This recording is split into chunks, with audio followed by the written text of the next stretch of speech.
Thank you. You may all be seated.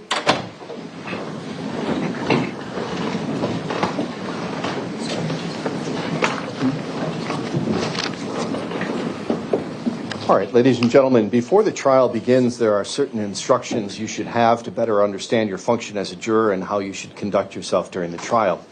Your duty is to decide the case based solely upon the evidence presented at trial and the law given to you by the court. Anything you may see or hear outside the courtroom is not evidence. Do not begin your deliberations and discussion of the case until all of the evidence is presented and I have instructed you on the law. Do not discuss the case among yourselves or with anyone else until your final deliberations in the jury room. This order is not limited to face-to-face conversations. It also extends to all forms of electronic communication. Do not use any electronic devices such as mobile phones or computers, text or instant messaging or social networking sites to send or receive any information about this case or your experience as a juror. We will stop or recess from time to time during the trial. You may be excused from the courtroom when it is necessary for me to hear legal arguments from the parties. If you come into contact with any of the parties or the witnesses, do not speak with them.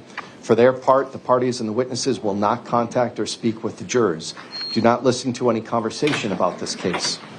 Do not research any information that you think might be useful to you in understanding the issues presented. Do not investigate the case on your own or visit the scene either in person or by electronic means. Do not read any newspaper reports or listen to any news reports on radio, television, over the internet, or any other electronic application or tool about the trial. Do not consult dictionaries, computers, electronic applications, social media, the internet, or other reference materials for additional information. Do not seek information regarding the public records of any party or witness in this case. Any information you obtain outside the courtroom could be misleading, inaccurate, or incomplete. Relying on this information is unfair because the parties would not have the opportunity to refute, explain, or correct it. Do not communicate with anyone about this trial or your experience as a juror while you are serving on the jury. Do not use a computer, phone, or other electronic device to share any information about this case. Do not permit anyone to communicate with you about this matter, either in person, electronically, or by any other means. If anyone does so, despite your telling them not to, you should report that to me. I appreciate it's tempting when you go home at night or even over lunch when you check in with a loved one to discuss this case with another member of your household, but you may not do so. This case must be decided by you, the jurors, based on the evidence presented in the courtroom. People not serving on this jury have not heard the evidence, and it is improper for them to influence your deliberations and decision in this matter. After the trial is complete, you are free to communicate with anyone in any manner. These rules are intended to assure that jurors remain impartial throughout the trial.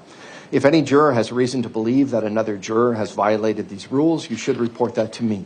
If jurors do not comply with these rules, it could result in a new trial involving additional time and significant expense to the parties and taxpayers. You are to decide the case solely on the evidence offered and received at trial. Evidence is defined as, first, the sworn testimony of witnesses, both on direct and cross-examination, regardless of who called the witness. Second, the exhibits the court has received, whether or not an exhibit goes to the jury room. And third, any facts to which the parties have agreed or stipulated, or which the court has directed you to find. You are not required to, but you may take notes during the trial, except during the opening statements and closing arguments. The court will provide you with a notepad and a pen. In taking notes, you must be careful that it does not distract you from carefully listening to and observing the witnesses. You may rely on your notes to refresh your memory during your deliberations. Otherwise, keep them confidential. After trial, the notes will be collected and destroyed. You will not have a copy of the written transcript of the trial testimony available for use during your deliberations. So you need to pay careful attention to all the testimony because you must rely primarily on your memory of the evidence and testimony introduced during the trial. It is the duty of the jury to scrutinize and to weigh the testimony of witnesses and to determine the effect of the evidence as a whole. You are the sole judges of the credibility, that is, the believability of the witnesses and of the weight to be given to their testimony. In determining the credibility of each witness and the weight you give to the testimony of each witness, consider these factors: whether the witness has an interest or lack of interest in the result of the trial, the witness's conduct, appearance, and demeanor on the witness stand, the clearness or lack of clearness and of the witness's recollections, the opportunity the witness had for observing and for knowing the matters the witness testified about, the reasonableness of the witness's testimony, the apparent intelligence of the witness, bias or prejudice, if any, has been shown, possible motives for falsifying testimony, and all other facts and circumstances during the trial which tend either to support or to discredit their testimony. Then give to the testimony of each witness the weight you believe it should receive. There is no magic way for you to evaluate the testimony. Instead, you should use your common sense and experience. In everyday life, you determine for yourselves the reliability of things people say to you. You should do the same here. First-degree intentional homicide, as defined in Section 940.01 of the Criminal Code of Wisconsin, is committed by one who causes the death of another human being with the intent to kill that person or another. Before you may find the defendant guilty of first-degree intentional homicide, the state must prove by evidence which satisfies you beyond a reasonable doubt that the following two elements were present. Element number one, the defendant caused the death of Carlos Maldonado. Cause means that the defendant's act was a substantial factor in producing the death. Element number two, the defendant acted with the intent to kill Carlos Maldonado. Intent to kill means that the defendant had the mental purpose to take the life of another human being or was aware that his conduct was practically certain to cause the death of another human being. When the law requires that the defendant acted with intent to kill, it does not require that the intent exist for any particular length of time before the act is committed. The act need not be brooded over, considered, or reflected upon for a week, a day, an hour, or even for a minute. There need not be any appreciable time between the formation of the intent and the act. The intent to kill may be formed at any time before the act, including the instant before the act, and must continue to exist at the time of the act. You cannot look into a person's mind to find intent. Intent to kill must be found, if found at all, from the defendant's acts, words, and statements, if any, and from all the facts and circumstances in this case bearing upon intent. Intent should not be confused with motive. While proof of intent is necessary to a conviction, proof of motive is not. Motive refers to a person's reason for doing something. While motive may be shown as circumstance to aid in establishing the guilt of a defendant, the state is not required to prove motive on the part of the defendant in order to convict. Evidence of motive does not by itself establish guilt. You should give it the weight you believe it deserves under all of the circumstances. If you are satisfied beyond a reasonable doubt that the defendant caused the death of Carlos Maldonado with the intent to kill, you should find the defendant guilty of first-degree intentional homicide. If you are not so satisfied, you must find the defendant not guilty. Hiding or burying a corpse. Section 940.11 sub 2 of the Criminal Code of Wisconsin is violated by one who hides or buries a corpse with intent to conceal a crime or avoid apprehension, prosecution, or conviction for a crime. Before you may find the defendant guilty of this offense, the state must prove by evidence which satisfies you beyond a reasonable doubt that the following two elements were present.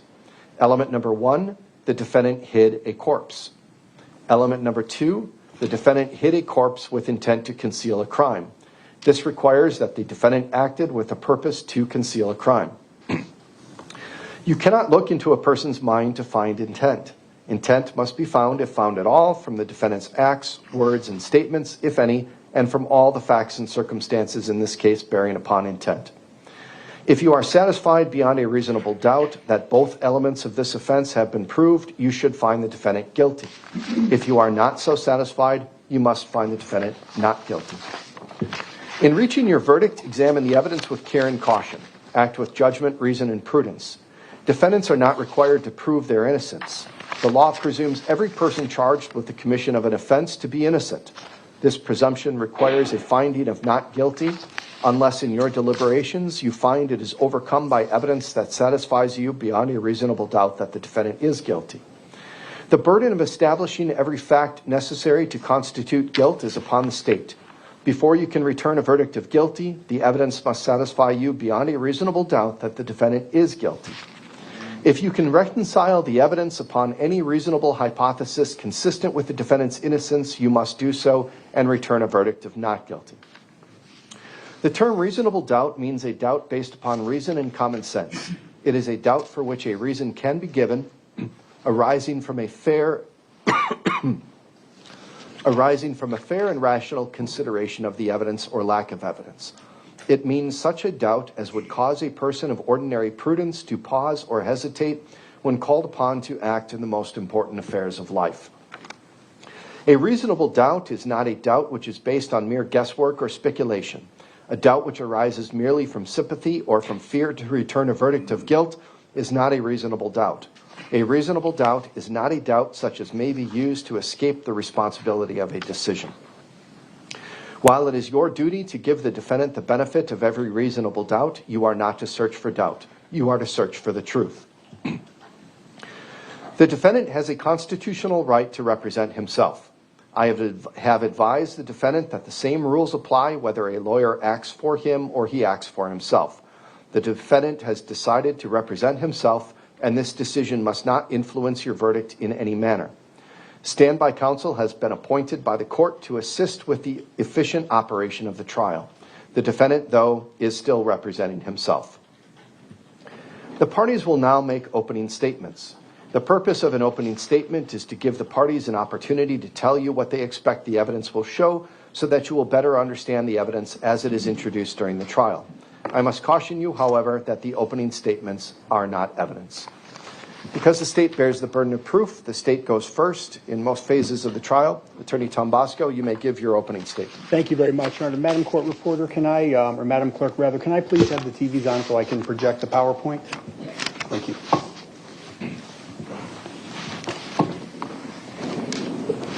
Thank you very much. May it please the court, ladies and gentlemen of the jury, this is why we're all gathered here today in this courtroom.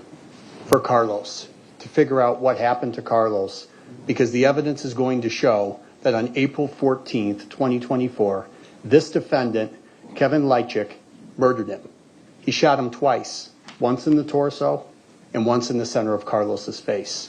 This is a picture of Carlos. This was a much better day for him than April 14th, 2024.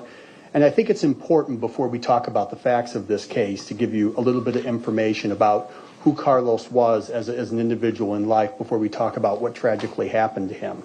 Carlos lived in an apartment at 1512 East North Street here in Waukesha. It's actually just a stone's throw away from this courthouse. It's just down the hill. Some of you may have even driven past this apartment complex when you came to court a little bit earlier this morning. Carlos was just 55 years old on the day that he was murdered. He had goals in life. He was planning to start his own business, and he was very, very close with his daughter, Talisa. In fact, him and Talisa enjoyed going to different restaurants together. They enjoyed going to different Mexican restaurants. They enjoyed trying chips and salsa from every single Mexican restaurant that they went to, and that's how they would determine whether a restaurant was a good one or not. The relationship between Carlos and his daughter had never been better at the time of this incident, before he was tragically taken in this case. April 14th, 2024 is the day that the evidence in this case is going to show when this homicide took place.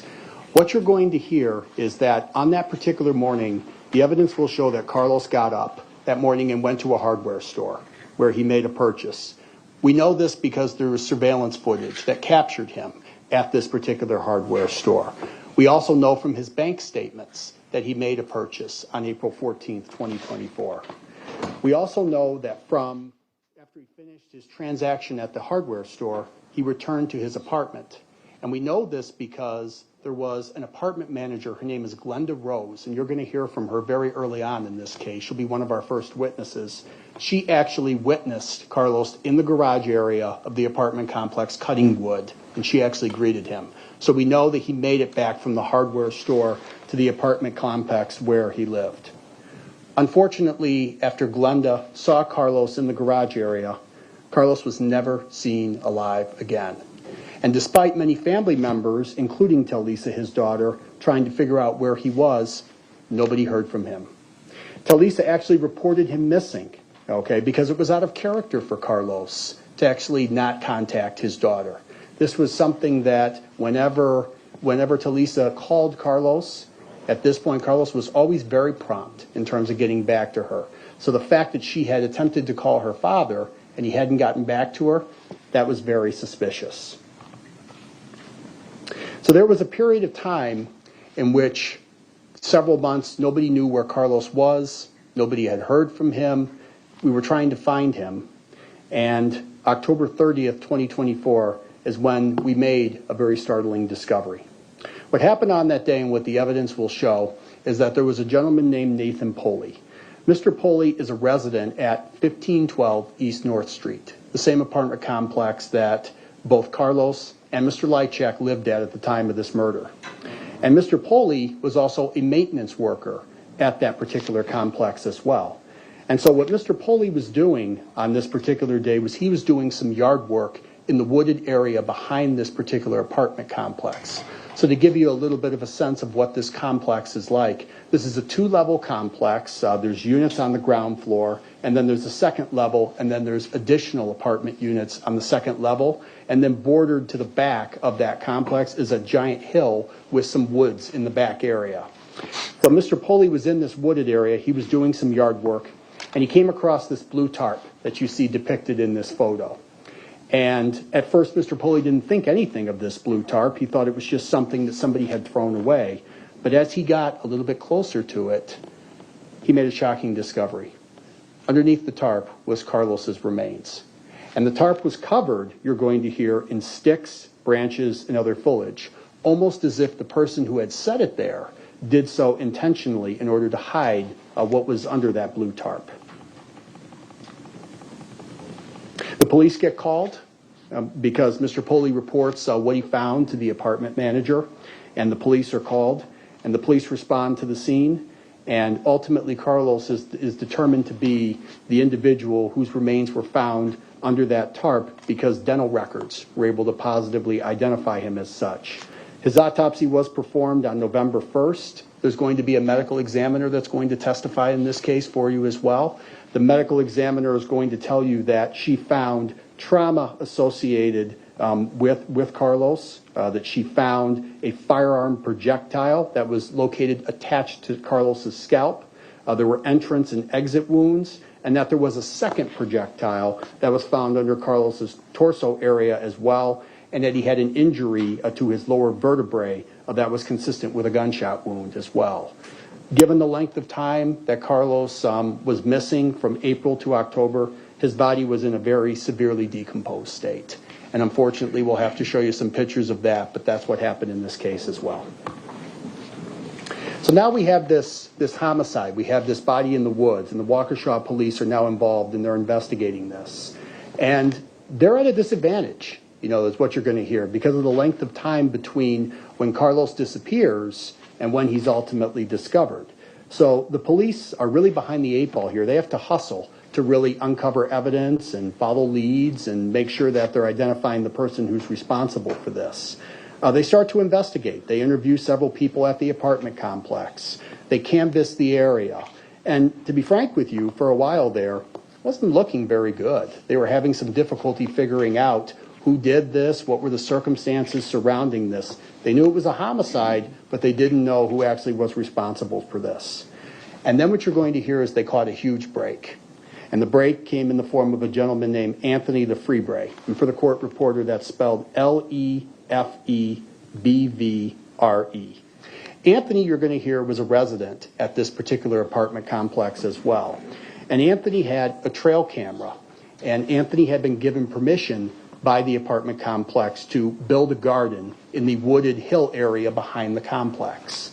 And in order to keep tabs on this garden that he was building and to show the progress with family members, Anthony also set up a trail camera with the apartment complex's permission. And the footage on the camera dated all the way back to April 29th, 2024. So just a couple of weeks after Carlos went missing, and the evidence will show he was murdered on that particular day. The police came out and they saw the trail camera. And then they said, hey, we'd like to take a look at that footage just to see if there's anybody on that camera. And Anthony was very cooperative. He gave the police the footage, as you're going to hear, and the investigators reviewed it. And what they found on that trail camera was the defendant, Mr. Lychwick, walking around the area where Carlos's remains were found at very odd hours of the night. They saw the defendant carrying a white trash bag. They saw him suspiciously looking in windows of the apartment complex as if he was looking to see if somebody was watching what he was doing. He was seen in one clip, and you're going to see this as well as part of the state's presentation of evidence.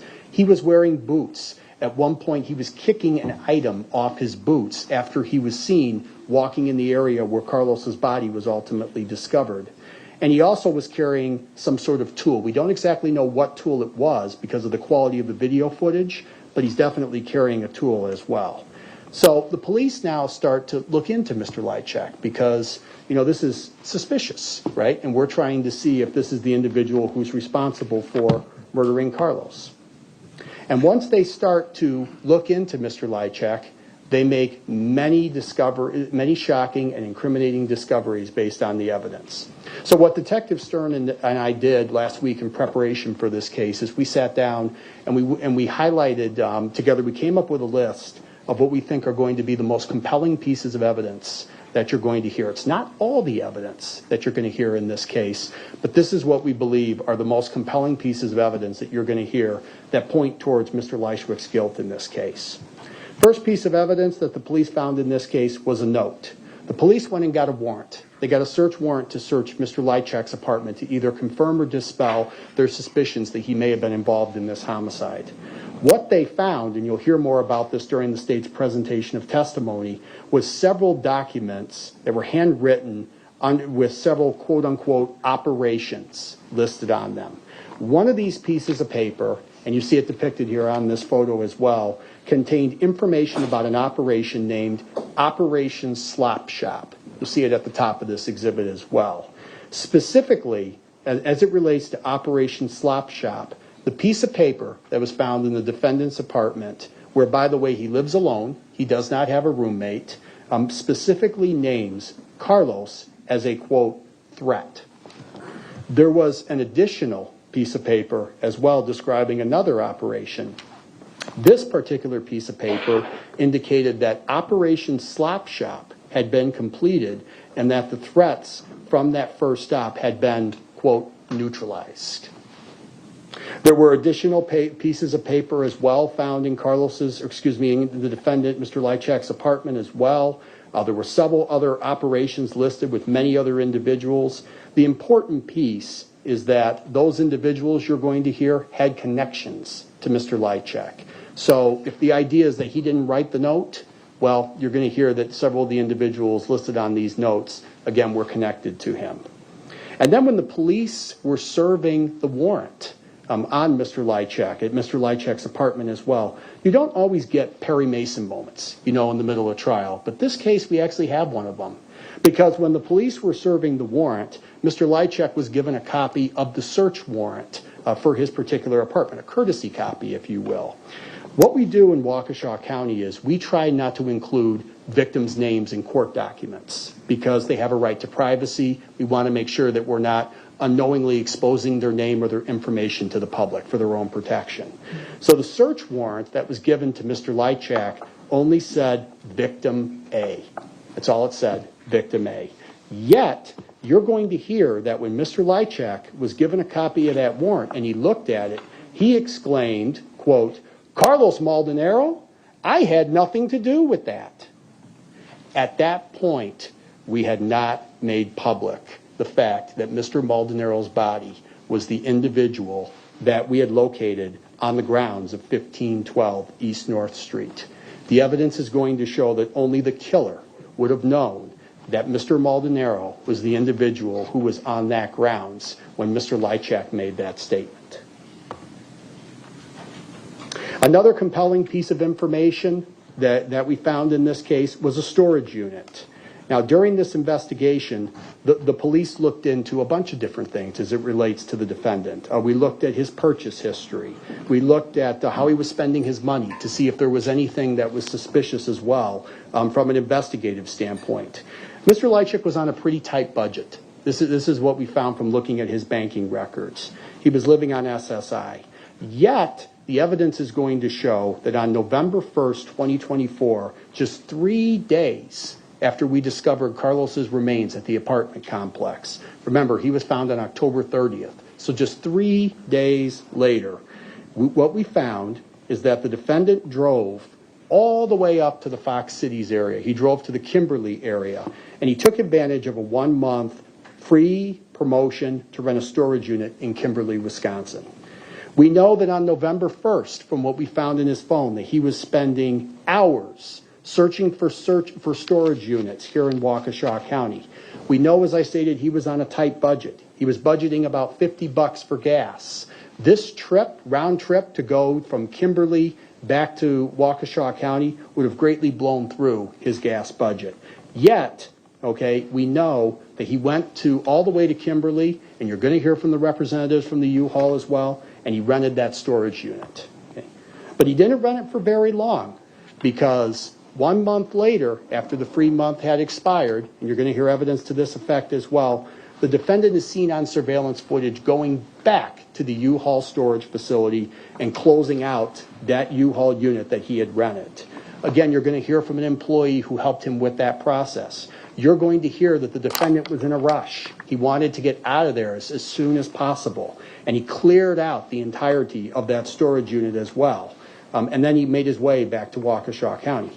What he didn't know at that time was that the police had obtained a GPS warrant for his car. So when he left Waukesha County and traveled to the Fox Cities, the police were following him. They wanted to see what he was up to. And so what they ultimately did was they effectuated a stop, and then they seized the vehicle that he was driving as well, from Outagamie County all the way back to Waukesha County. And then they found the holy grail of evidence. The evidence is going to show in the defendant's vehicle. They found in the trunk of his vehicle, after they went and got a search warrant, by the way, so they seized the vehicle, but the police then went and got a search warrant. They searched the trunk of his vehicle, and they found, and you see it depicted here at the bottom of this picture as well, a 1939 Luger firearm. And the police did two things with this particular firearm. They're going to be very, very important in this case. The first thing they did is they packaged up this firearm, and then they mailed it to the state crime lab, in Milwaukee. And there's an individual who works at the crime lab by the name of Jessica Crawford. She's a firearms and markings expert is her title. And so what she did, and you're going to hear from her as well throughout this case about her process as well, you're going to hear that Ms. Crawford tested this firearm and found, despite it being a very old firearm, that it was fully functional. It was working just fine. It was capable of recycling rounds through and firing bullets. But the other thing, and this is perhaps even more important than the fact that the Luger was fully functional, Ms. Crawford took two projectiles that we recovered from Carlos. The one that came out of his head from the autopsy, and then the one that was found under him in the tarp where his body was discovered at the apartment complex. She had both of those projectiles. And then she had, in addition, her own library of ammunition that she had in the lab as well. So she test fired the rounds that she had from her library of ammunition, and then she compared those rounds with the two projectiles that we know went through Carlos. And what she found, and what she's going to testify to, is that both projectiles bear markings that are similar. And when a gun is recycled through a firearm, through the barrel of a firearm, it leaves certain markings so that you know that it came from that particular firearm. Never has it happened in the history of firearms that a bullet has bared the same markings, and she will tell you this, that came from two separate guns. So the bullets that we pulled out of Carlos came from the weapon that we found in the defendant's trunk of his car. But we're not done, because not only did the police send the gun for testing, they also swabbed the gun for DNA. And they sent the DNA swabs that they tested, and they also had Mr. Lychwick's DNA as well. That was obtained pursuant to a buccal swab as well. They sent that to the lab as well. And what they found, there was a DNA expert that actually tested this as well. And each person has their own DNA profile, right? The only exception to that is if you have an identical twin, which is not true in this case. Mr. Lychwick's DNA profile was found on that murder weapon that was in his truck, or it was in his vehicle, And what you're going to hear is that it was a single source DNA profile, not a mixture where multiple people are contributing to this profile, but a single source DNA profile. And that the lab's conclusion was that there was very strong potential for inclusion, that Mr. Lychwick's DNA was the profile that was found on that murder weapon. That is the highest support, that you will have the highest probability of standard that the lab has in terms of DNA. And the DNA expert will explain more to you this as well. We also, as part of this investigation, obtained Mr. Lychwick's phone. We wanted to see what he was searching on his phone. People search for all kinds of things on their phones, right?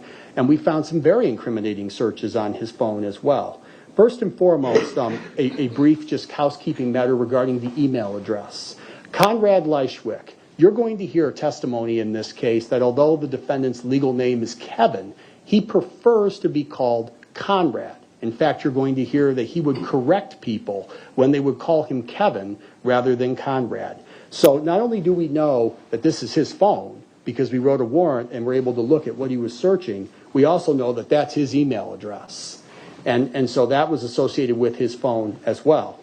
And what we found when we looked at his phone was some very suspicious findings. 1 week, just 1 week after Carlos was never seen again, was never heard from, we have the defendant searching carcass movement, processing and disposal.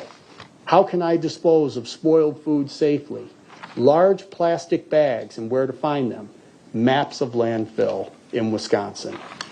This is very suspicious, and from the state's perspective, we believe the evidence will show that this is because he was making certain measures to see how he could dispose of Carlos's body after he had killed him.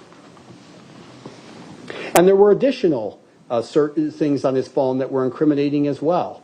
November 25th, 2024, he went to Google. His phone went to Google and searched Waukesha News for November shooting. There had been no shootings in Waukesha County at that time, and we hadn't made public the fact that Carlos's death was by virtue of a shooting as well. Once again, much like the comment that he made during the execution of the search warrant at his house, only the killer would know this sort of information. So, ladies and gentlemen, there's 2 counts, as Judge Moss just explained to you. There's first-degree intentional homicide, and then there's the second count of hiding a corpse. I'm not going to spend a great deal of time on this as well. You'll get the full jury instructions at the conclusion of the case at the evidence. But I just want to just define a couple of these terms for you as you listen to the evidence. So the term cause, the first word in that, means that the defendant's conduct was a substantial factor in causing Carlos's death. Well, the evidence is going to prove to you that he shot him twice. Shooting somebody twice, once in the face area, pretty obvious, right? That's going to cause somebody to die as a result of that. And then intent to kill, again, you have the mental purpose to take the life of another human being, or you're practically certain that your conduct is going to cause the death of another human being. Again, I've already touched on this. We have the notes from the apartment talking about operations and neutralizing specific targets. I didn't use the word motive, and Judge Moss already explained this to you. I'm not going to repeat that. Motive is different from intent. We have to prove intent to you, but we don't have to prove motive. Now, that's stated more simply, we don't have to prove why he did it, but we have to prove that he did it and he acted with intent. And you'll get a jury instruction on that as well. And then we have the second count of hiding a corpse. You see the elements up there as well. You're going to hear from Detective Stern in this case. I've already touched on this about the location of the pile that had Carlos's remains in it. You're going to hear that it was Detective Stern's conclusion that that pile was deliberately set there. We will show you a number of pictures. You'll be able to see that there were twigs and other things and branches and things over top of this pile, almost as if the individual who put it there did not want this pile to be found. And again, we'll show you evidence on that as well. And again, the fact of the trail cameras that I've touched on earlier as well, the fact that the defendant was seen walking around in this area at very odd times of night, when there was nobody out. Again, evidence of that as well. So that's the second count. And finally, ladies and gentlemen, I'm going to conclude with this. You're going to hear from a number of witnesses. You're going to hear from police officers. You're going to hear from specialists. You're going to hear from eyewitnesses. You're going to hear from people who worked on this case. We have a DNA expert. We have a firearms expert. We have a medical examiner, a cadaver dog expert. a botany expert, and even a forensic anthropologist. So this is going to be a lot of experts that's going to come in and testify. The evidence is going to show that this investigation was not a rush to judgment. This was not a giant conspiracy. This is not an attempt by the Waukesha Police Department to railroad Mr. Lychwick. The police put a lot of time and a lot of effort into this case, and it was ultimately the conclusion that they had by following the evidence that Mr. Lychwick was the individual who was responsible for murdering Carlos in this case. It's the conclusion that is only supported by the evidence that we're going to present to you. And as we were sitting down and thinking about what is the most, proper or perhaps the best framework to present this, we came up with the idea of a puzzle.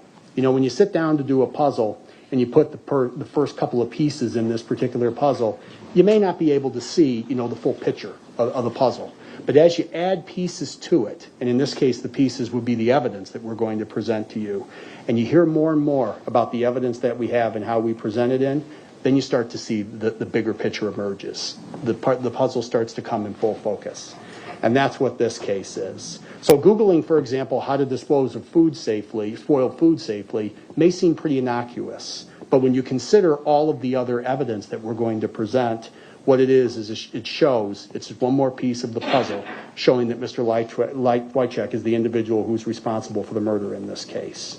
And I'll leave you with this.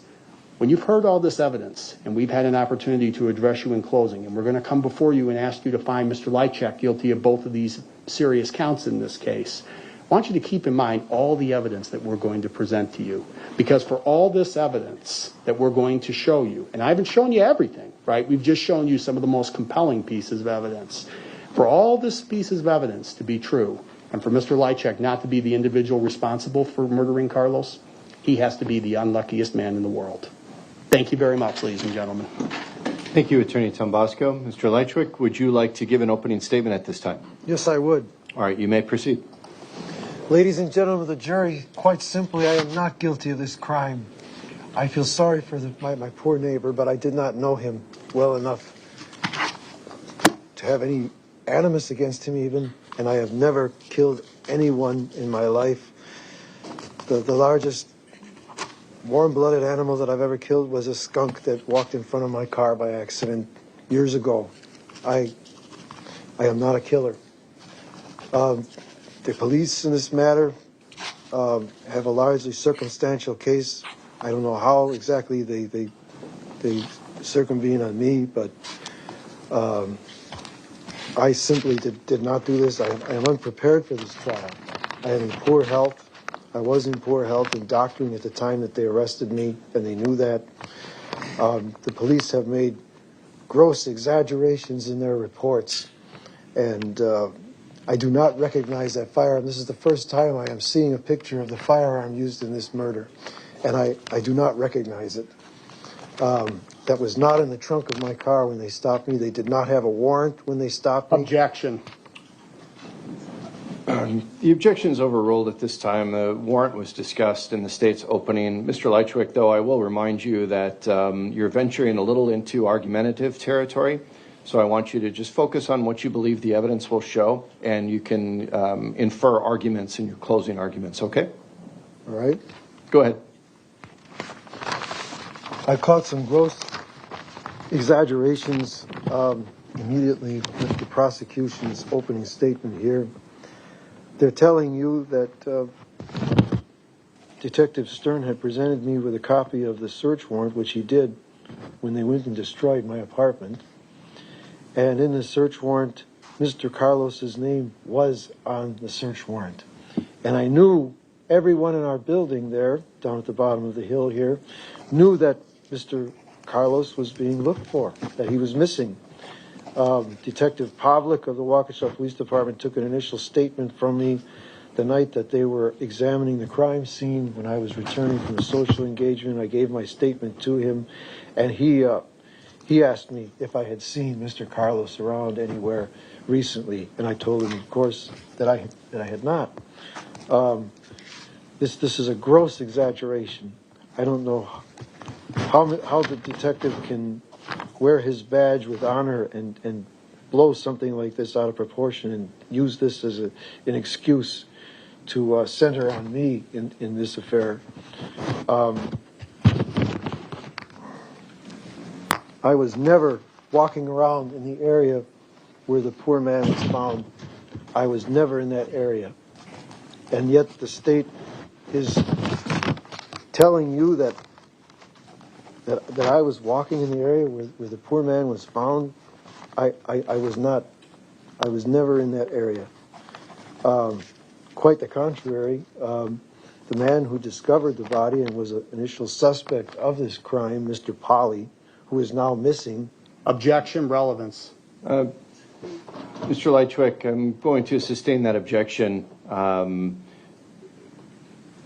not sure how the testimony is going to come out regarding that, but I think that's something that's outside the scope of this trial. So I want you to focus on the evidence that will be shown in this trial. You may proceed. I would like to say that Mr. Polly was the one who was... Objection.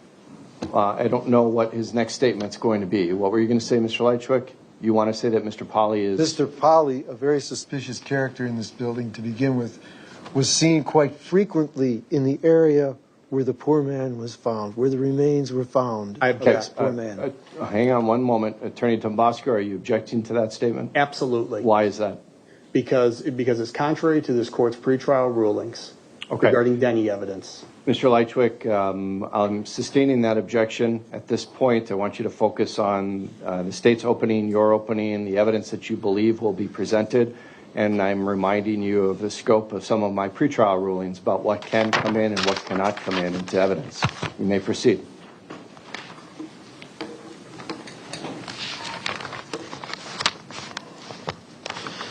The defense, in my defense here, the prosecution is maintaining that Mr. Lefebvre's camera captured me walking around in the area that I lived in.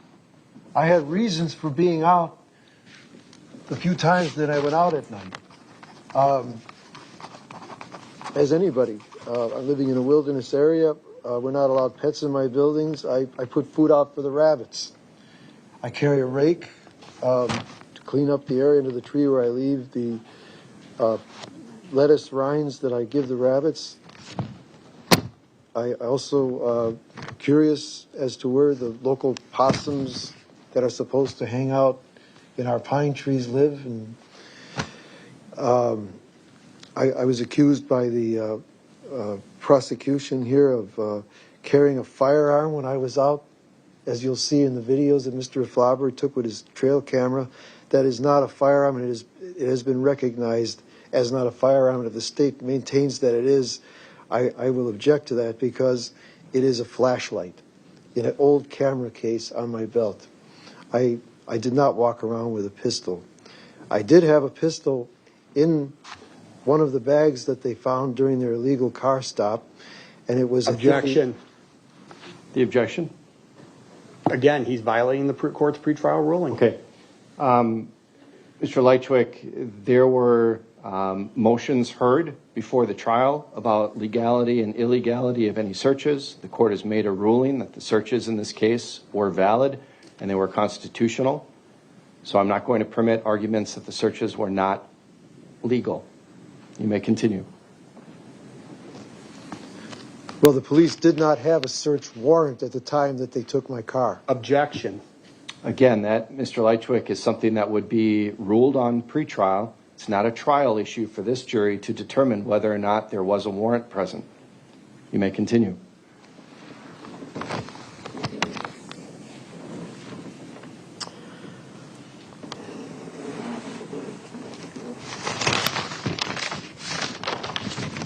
Oh, I'm up against a lot here, ladies and gentlemen of the jury. I am a God-fearing man. I'm telling you, I did not know the poor victim.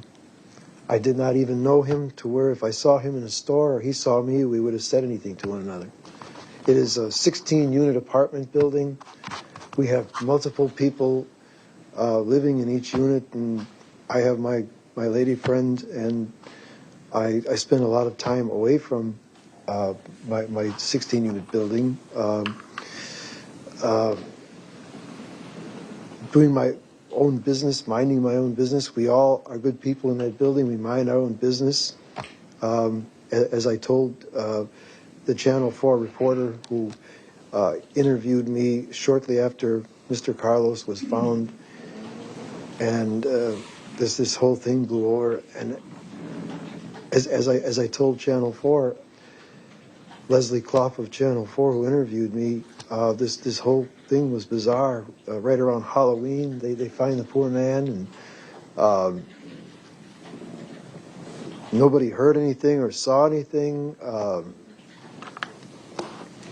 It was just bizarre. And as I told Ms. Clough, we're all good people in the building. We mind our own business. We're on different schedules.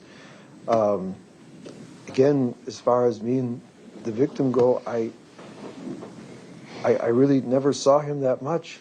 The closest look I've ever had of him was at the picture they just showed on the screen this morning. There was another misstatement made by the prosecution, and the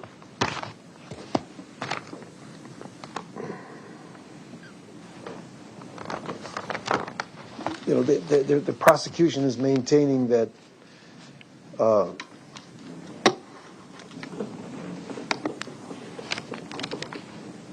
that I wrote some that they had evidence of the victim's name in my apartment written on a piece of paper. That is totally false.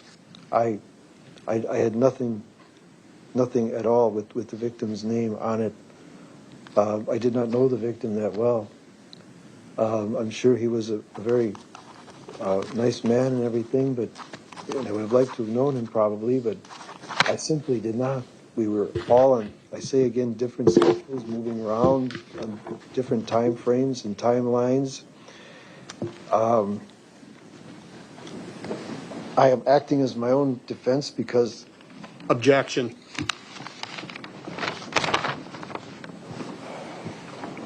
Mr. Lychwick, I don't know the jury needs to know the reasons for that. It is your decision to make. You have exercised your right to represent yourself. The court has granted that request, and that's the end of it.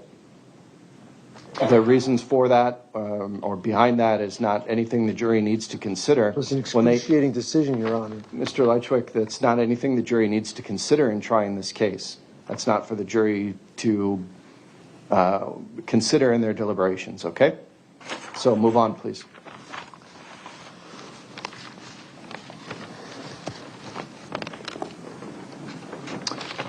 Well,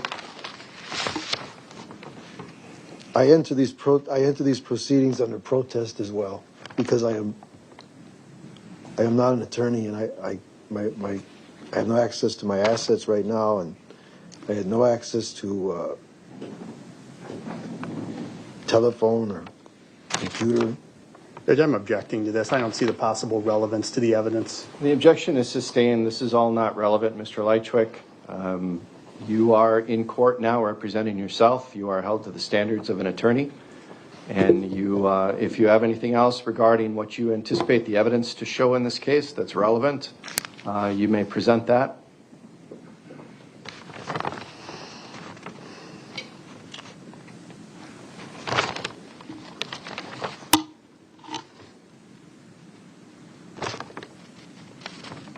I have developed evidence through the discovery process in this case that strongly will prove that the Waukesha Police Department, namely 5 to 7 of these officers and detectives involved in this case, have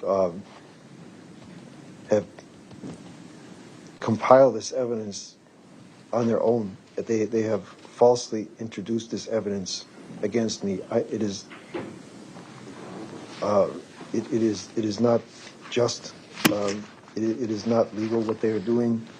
I came across hard evidence of their abilities and their intents and their lack of ethics when I received discovery evidence in the form of Axon body cameras from the night that they took my car on 1st December 2024. I found that there were There were sections missing from the body camera footage, including audio sections that were reworked and redubbed. I have not been able to get the state public defender to provide for the minimal cost to analyze the footage and the audio section of the footage to prove my point and to prove tampering and tainted evidence in this case, which should have resulted in this case being thrown out at least 8 months ago. It should not have come this far. But I have not been able to get my only source of defense, which was the State Public Defender's Office, who I took at face value, owing to their title, to provide me with the minimal, I say again, the minimal amount of cost to develop the evidence, which is a very cost effective and relatively easy method that an amateur could process this evidence and show from the body camera footage and pulling it apart on a video editor, which is present on any computer. The fact that the Waukesha Police Department had doctored this film footage and doctored the audio portion of the film footage. What they cut out was the fact that they bumbled the car stop. It was completely contrived. As soon as I was pulling into the gas station from Appleton, Wisconsin, where they followed me apparently, they stopped me at the driveway of the gas station, and Officer C.D. Baca exiting his police cruiser along with Officer Tyndall trip over each other and start laughing. One says, "Stopped going 35 and a 25," and they start laughing. And the other one says, "Stopped going 35 and a 25." And they cut that out. And then I was offered a ride home when Detective Stern over here offered me a ride home, because he said he was going to seize my car and have a warrant typed up at the police station so they could search the car. And I accepted the ride home down the hill from the Quick Trip gas station here on Pewaukee Road, because it was quite cold and I wasn't feeling well. And Officer C.D. Baca of the Waukesha Police Department offered to take me home. And I tried making some small talk with him in the police cruiser. I just asked him if he'd catch any of the football games on recently or anything.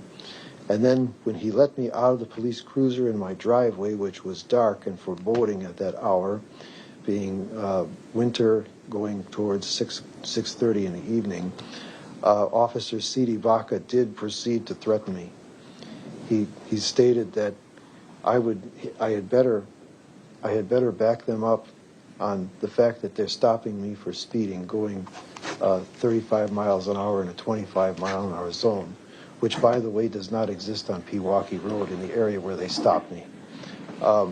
And I looked at he was standing in the shadows with another officer behind him, who also pulled up in a police cruiser in my driveway. And they were holding onto their pistols. They had their hands on their pistols in a threatening manner. And I didn't know what was going to happen. And I looked at them, which you'll still see on the body camera footage if they show it to you, my reaction to C.D. Baca's threats are, yeah, all right, God. And I just wanted to get out of there and get into my apartment at that point. That they left into the body camera footage, but otherwise they have me saying, sure, the words coming out of my mouth were not those that I actually stated that night, which is tampering with the evidence, which is fraud. I was made to say, as you'll see on their version of the body camera footage, definitely, I agree with you. You know, have a good night and all this kind of stuff. That was not in the original Axon body camera footage filmed that night by the two police officers. That is tampering with evidence.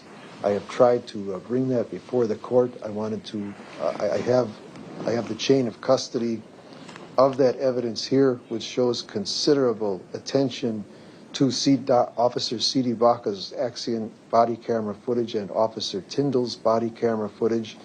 I can show that according to the jargon used with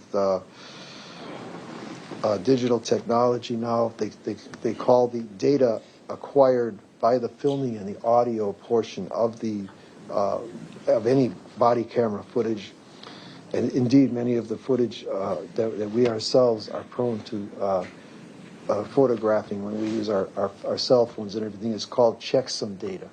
And in the evidence that I have in my disposal, which was presented to me on discovery by the prosecution and the police, I'm assuming they didn't think that me and my defense would come across this, but I did, and it clearly shows that they have changed this checksum data at least twice on C.D. Baca's body camera footage. Again, I strongly urge the jury to consider the tampering of evidence in this case.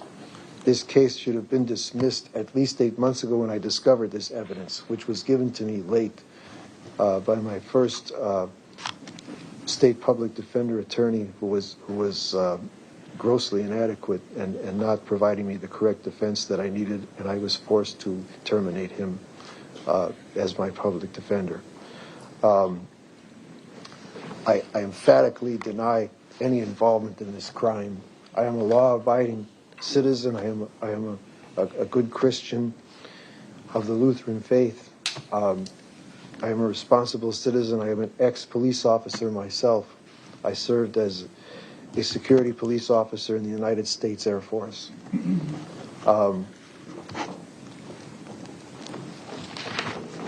If this trial proceeds in a manner which should deny me the justice that, in large part, I am really not qualified to oversee, as I am not a trained attorney, this will be a travesty of justice. I ask you to please consider the fact that a serious wrong is being perpetrated here. It will serve nobody if the state and the police, the several police officers of the many good police officers in the Waukesha Police Department have their way here. For one thing, the victim and his family will not receive justice. And they should definitely receive justice. The killer or killers, in my personal opinion, I think more than one person was involved in this homicide. Objection. Mr. Lychwick, consistent with the court's pretrial rulings on Denny evidence, the court will sustain that objection. It's also, the court will sustain the objection. Anything else, Mr. Lychwick? Well, yes, Your Honor. Is that Denny evidence? Yes.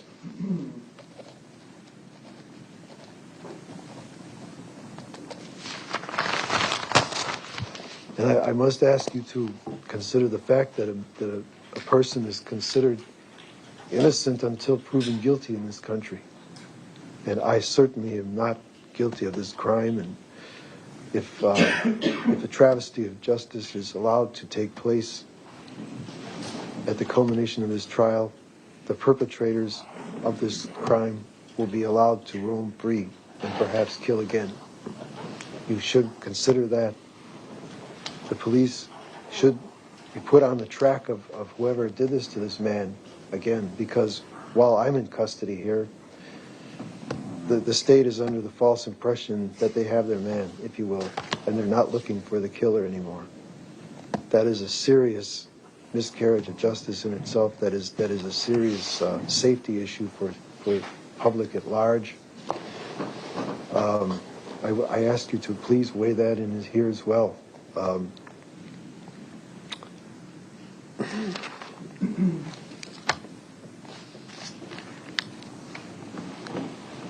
Ladies and gentlemen of the jury, I ask you to do your best, and I thank you for coming today and doing your duty as a citizen. I would have done the same thing.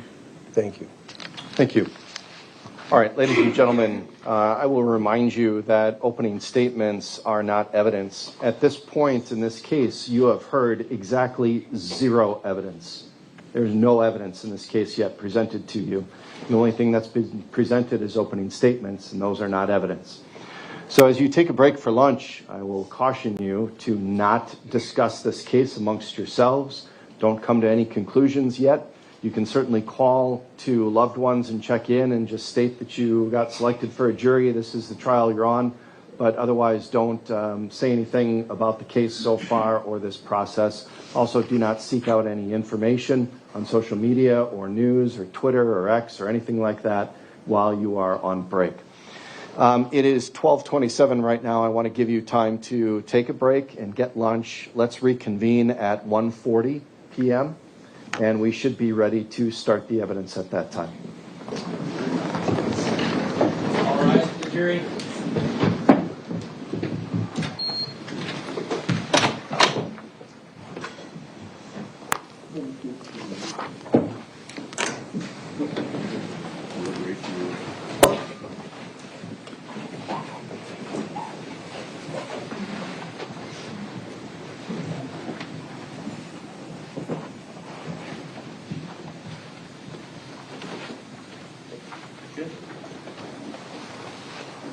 You may be seated.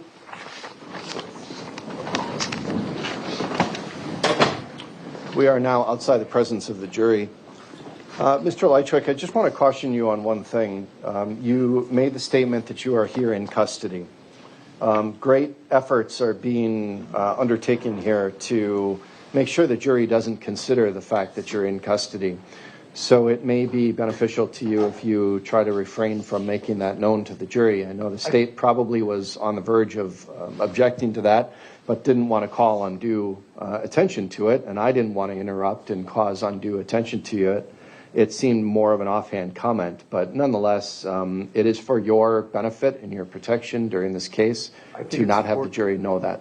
Your Honor, I think it's an important facet of this case because it shows the fact that it's part of the fact of the reason why I'm having trouble defending myself and don't have counsel and am so unprepared to defend myself. And it's not. It's not. It's not anything the jury is to consider. It should not sway their decision one way or the other, whether or not you're in custody.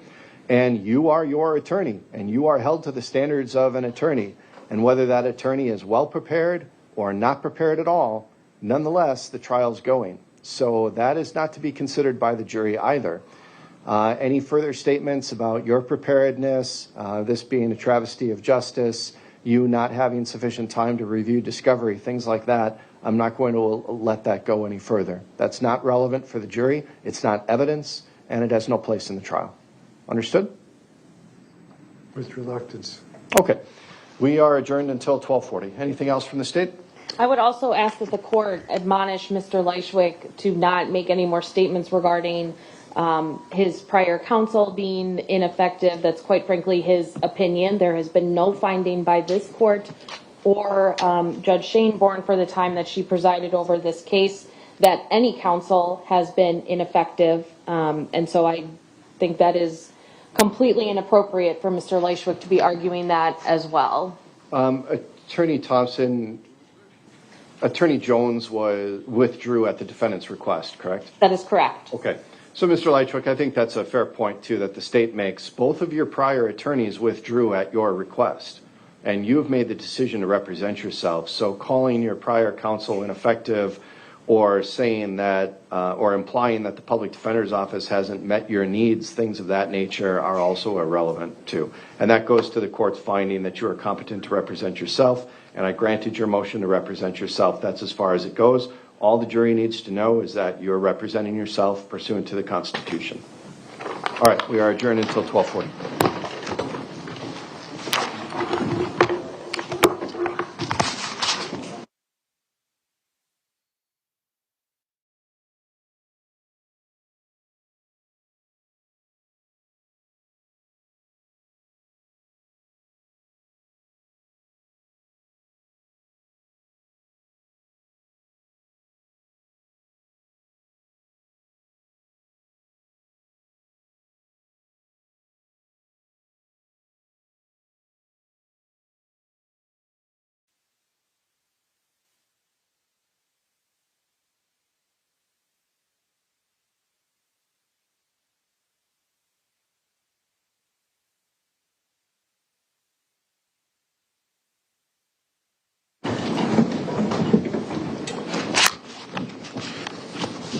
All right, welcome back, ladies and gentlemen. I could see that as all of you came into the courtroom, you've already been provided a notepad and a pen. Has anyone checked the pen to make sure it works and writes okay? All right, I see a bunch of nods. Then we are going to get started with the evidentiary portion of the trial. The state may call its first witness. Thank you, Judge. The state calls Glenda Rose.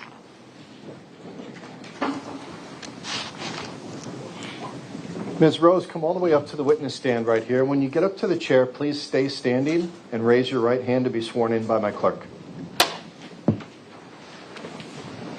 Please raise your right hand. Do you swear that the testimony you're about to give in this matter before the court shall be the truth, the whole truth, and nothing but the truth, so help you God? I do. Okay, you may have a seat, ma'am. I'm going to have you start by pulling yourself up nice and close to that microphone. That black bar with the red dot is our microphone. Get situated nice and close to that and start by stating your name, spelling both your first and your last name. My name is Glenda Rose, Glenda, and the last name is Rose. Attorney Thompson? Thank you. Ms. Rose, where do you currently reside? At 1512 East North Street.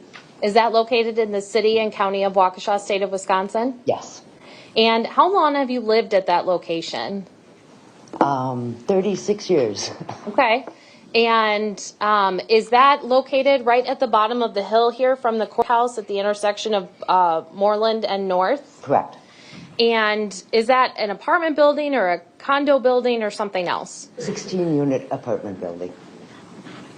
Are there any common stairways in this building? Yes. How many? The two side stairways. Okay. And is there a parking structure at all on the property? Underground parking, yes. Does each resident have access to that underground parking structure? Yes. Is each resident assigned or given a parking stall? Yes. In that garage, the underground garage, are there also any storage units associated with each apartment unit's parking stall? Yes. Can you describe for me what those look like? It's a storage bin above where the people park their cars.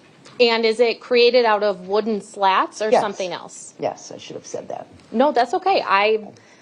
You can't be expected to read my mind. Now, having lived in this apartment building for 36 years, is it fair to say that you are able to maintain some familiarity with the residents who live there? Yes.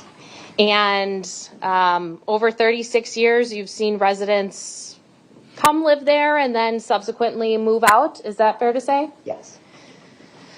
Do you have any particular role or responsibilities at the property at 1512 East North? As things break down, I'm notified, and then I contact Jeff, the owner. So is it fair to say then you're kind of the middle person between the residents and the property owner? Exactly. Okay. Just one moment. Ms. Rose, I know you might be nervous. That's fine. It's an understatement.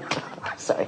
I just want to make sure that because my court reporter sitting right in front of you has to take down everything that's said, it's important that you wait for the entire question to be asked before you begin your answer. Just that way people aren't talking over each other, okay? Sorry. Thank you. Attorney Thompson, you may continue. Thank you. Is there an official on-site manager position with the apartment building, or is that something you have kind of taken upon yourself over the years to assist with? That's me. And how long have you been in that managerial role? 10 years. Madam Clerk, if you could please put the screen on just in front of the witness for now. And Ms. Rose, while this is loading, I'm showing you a few exhibits and I'm going to go through each one and then I'll have some questions for you about them when we're finished, okay? Yes. Okay. Here's the next one.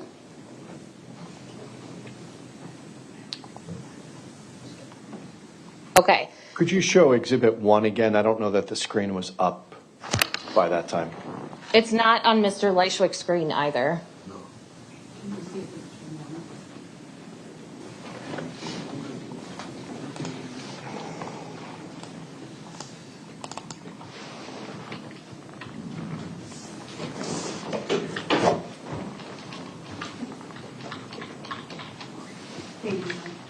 Okay, now I can see it's on Mr. Lychwick's screen at council table.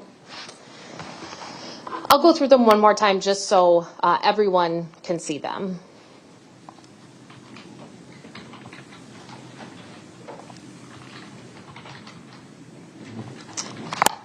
Okay, Ms. Rose, having viewed each of those 4 documents, are you familiar with what those documents show? Yes. Is it fair to say that you did not take these photos or create that floor diagram? Correct. But is it a fair and accurate depiction of where the building is located and what the property looks like? Yes.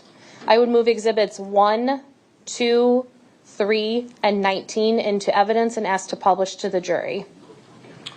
First, as to admission of the exhibits, Mr. Lychwick, do you have any objection to those coming into evidence? No. All right, those exhibits are received. And Mr. Lychwick, do you have any objection to those exhibits being used with the jury? No. All right, the state may use the exhibits with the jury. Now, looking at what is marked as State's Exhibit 1, Ms. Rose, are you familiar with the application of Google Maps? Yes. Have you seen that used or used it yourself in the past? Yes. And what does Exhibit 1 show us then? The building. At 1512 East North? Correct. And at the intersection here at Moreland and North? Yes. Then moving to Exhibit 2. Are you familiar with a former tenant at this building named Carlos Maldonado? Yes. Do you know how long Carlos lived there? I want to say 2 years. And did you know Mr. Maldonado? And by that, that's kind of a vague question, so I'll rephrase that. How well, if at all, did you know Mr. Maldonado over the time that he lived there? In passing in the halls, in the laundry room, saying hello and stuff like that. Okay. Mm-hmm. And do you know a resident of 1512 East North by the name of Kevin Lychwick? Yes. Did you know him by any other first name? Conrad. Oh, Well- sorry. No, that's okay. Exhibit 2 then, can you describe for me what you see here? The layout of the apartments. Okay, and so Carlos lived in between both Mr. Lychwick and you, is that fair to say? Correct. Now, when you are looking outside your windows, what part of the property do you see? The back hill. Looking then at exhibit number 19, do you recognize this picture then? It's the back hill. Okay, and if we're looking where my cursor is, it looks like a little hand right now, if you can see that. Did you and Mr. Maldonado and Mr. Lychwick live on the first or second floor of this apartment building? Second floor. So if you are watching the cursor go back and forth on exhibit 19, is that where your apartments would be in relation to this back hill? Yes. Now, I had just asked you if you knew an individual or a resident named Kevin Lychwick, and he also went by a different first name. Which name did you call him? Conrad. Is there a particular reason why you called him Conrad versus Kevin? He has to be called Conrad. Was there ever a time when you called Mr. Lychwick by Kevin and he demanded that you call him by Conrad? Yes. Can you describe for me the tone in which he wanted you or told you he wanted you to call him that name? It was just very abrupt and said, call me Conrad. I know you talked about how you were more of acquaintances with Mr. Maldonado and you saw each other in passing and you would say hi. Did you have any kind of relationship with Mr. Lychwick? No. Did you ever say hi to him in the hallways? I would always say hi. Did he ever reply back to you? Sure. Did you ever have conversations or interactions with him in the laundry room like you did with Mr. Maldonado? Not very often. Okay. When you did see Mr. Lychwick in passing, was there ever any thought on your part that he wanted to engage in conversation with you? No. Did you feel ever in passing with him that you wanted to engage in a conversation with him? No. Do you know how long Mr. Lychwick has lived in this apartment building? I think it was 5 years. Going back then to the reason you're here today, and I'd like to direct your attention to October 30th of 2024. On that date, were you at the residence at 1512 East North? Yes. And in the afternoon hours, did you get a phone call that led you to go outside of the building? I did. Can you describe for me what happened when you got that phone call? Nathan called, actually it was Terry, called and said Nathan found a body outside. And from there, what did you do? I went downstairs to go take a look. And when you got outside, did you go through that back stairwell that we talked about, or did you go through the underground garage or something else? The back stairwell. And where did you go from there? Across the parking lot to where Nathan was standing. In looking at exhibit number 1, can you see the driveway off of East North Street leading to your apartment building? Yes. Actually, that screen in front of you is a touch screen. If you wouldn't mind just kind of drawing a line over that driveway for me. That's the driveway. Okay. Now, when you exit out of the stairwell and you go to where you said Nathan was, can you circle for me on exhibit 1 the approximate area in which you saw Nathan?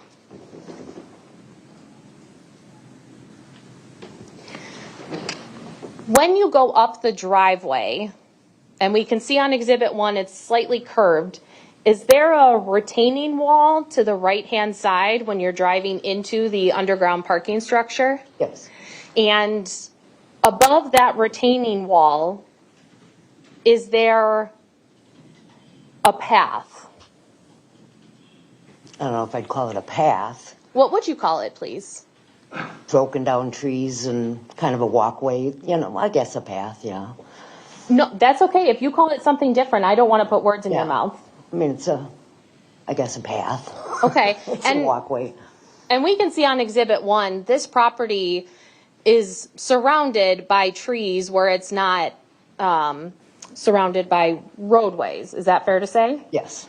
And those woods, are they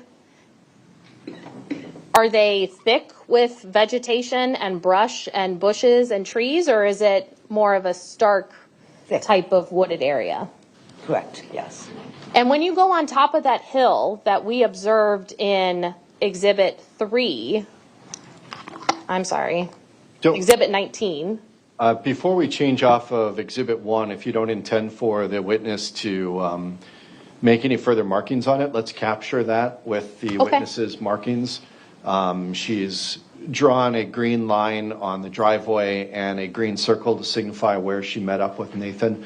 We'll capture this. This will be 1A. Thank you, Judge.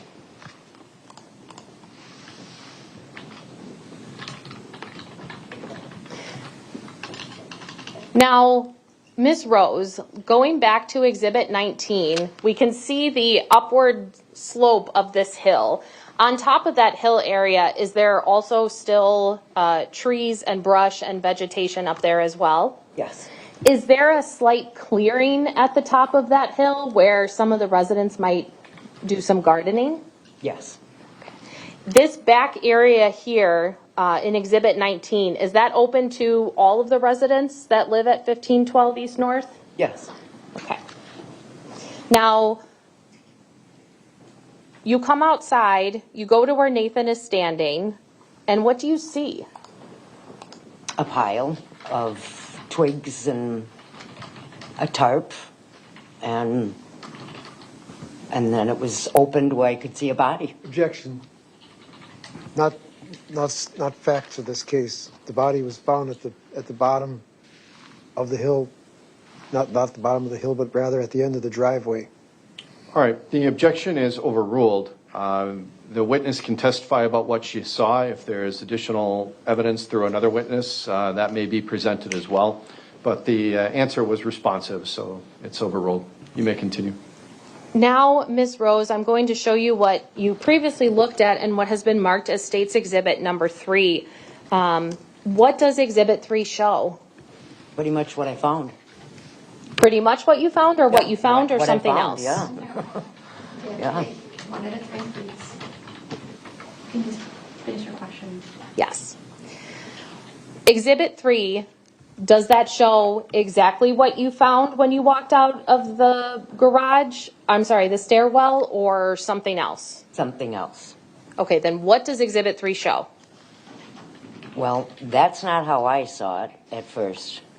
How did you see it then? It was opened up. Nathan had opened it up to find a body. Okay. Now, is there, on the opposite side, is that where you saw that it had been opened, or something else? Possibly, yes. Yeah. Okay. Now, when you walked up to it, you said you saw a body. What specifically did you see?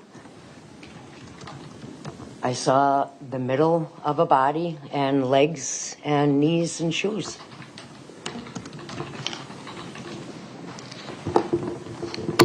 Thank you, Madam Clerk. I'm finished with the screen.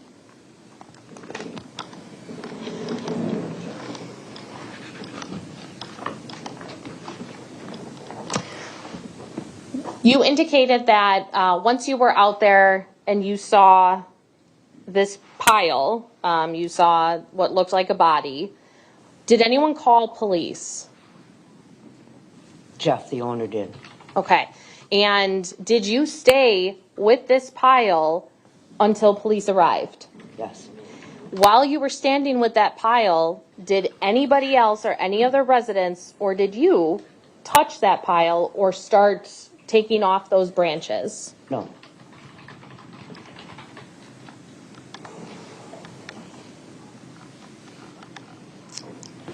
Now, you indicated you were familiar with a resident named Carlos Maldonado, correct? Yes. And with this discovery being on April 30th of 2024, when was the last time you remember seeing Carlos Maldonado? Do you mean October 30th, 2024? I believe you said April 30th. I'm sorry, October 30th of 2024. When was the last time you saw Carlos Maldonado? April 14th. Of 2024? Correct. And since that date then, you had not seen him at all around the property? Not at all. Was that unusual? Yes. What did you see Mr. Maldonado doing on April 14th? He was in the garage cutting up some wood. And then after that date, he just disappeared? Yes. Did you ever have any phone contact with him? I tried. Did he ever answer? No. Was his apartment ever cleared out? Yes, but not for a while. Okay. Now, I'll ask a more specific question then. So from April 14th to October 30th of 2024, had any of Mr. Maldonado's family members come to the apartment building looking for him? Yes. Did you allow any of his family members into his apartment? Yes. Did you go inside with those family members, or did you stay outside? I went in. And when you went in with the family members, was the apartment still full of items, or was it completely bare? Full. Was one of the family members that you allowed into the apartment to Lisa Maldonado? Yes. Had you been sliding Mr. Maldonado's mail under the door or anything, or Yes. you had been? Okay. That was a yes? Yes. Thank you. Sorry. Miss Rose, you indicated that you saw Mr. Maldonado cutting wood the morning of April 14th, correct? Yes. Was there a mess of sawdust left behind in that area? Yes. Did you clean that up? Yes. Do you know about how long after April 14th you realized that pile was still there and you took it upon yourself to clean it up? A couple weeks.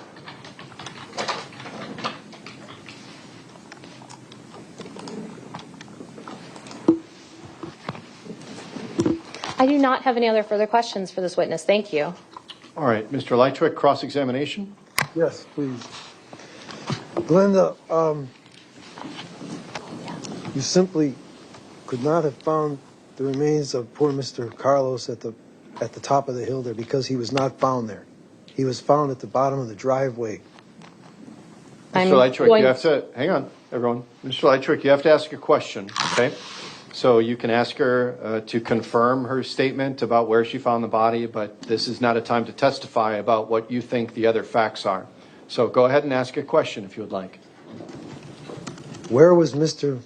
Maldonado laying, Glenda? Halfway down the hill on the right-hand side. Where was he in relation to the driveway? Halfway down. Almost to the bottom of the driveway. Thank you. So he was found almost at the bottom of the driveway, across the wood from the edge of the driveway where it meets the road.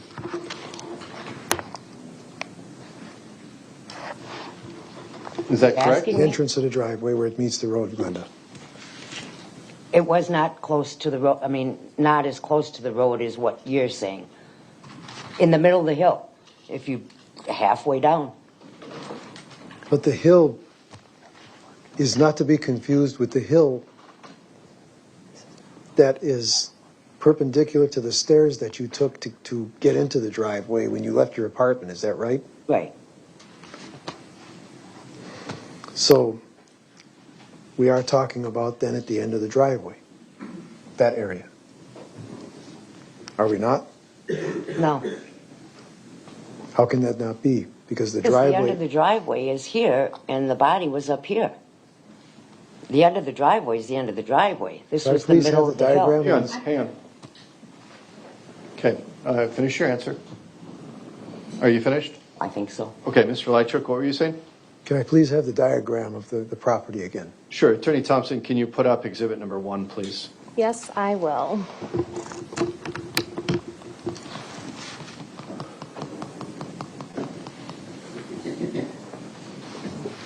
Now, Glenda, I want you to take a look, please. If you look where East North Street begins and the driveway ends, Mr. Maldonado was found not too far up in the area, still at the edge of the driveway. Not too far from the edge of the driveway, I would say. He wasn't found up on the hill that you could see from your window. Mr. Lychwick, again, I remind you on cross-examination, you need to ask the witness questions, not testify on your own. I'm asking you, Glenda, was Mr. Maldonado found more towards the edge of the driveway there than where you could see out of your window at that other hill near the cement stairs that go up the other staircase, the north staircase that is on the other side of our building there, the one that you came down to meet Nathan? I didn't get the question. Okay, hang on. You can repeat the question. Just try to ask simple questions, Mr. Lychwick. Straightforward questions. I'm trying, Your Honor. Glenn, Mr. Maldonado was not found within eyesight of your apartment window. Is that correct? Correct. So, if we go back down to the end of the driveway, he was found closer to that area than he was to the top of the hill that you can see from your apartment window. Is that correct? Correct. Thank you. I have no further questions of this witness. Thank you. Any redirect? No. All right, Ms. Rose, you are excused. Thank you. You may step down. The state calls Specialist Nichelle Nelson.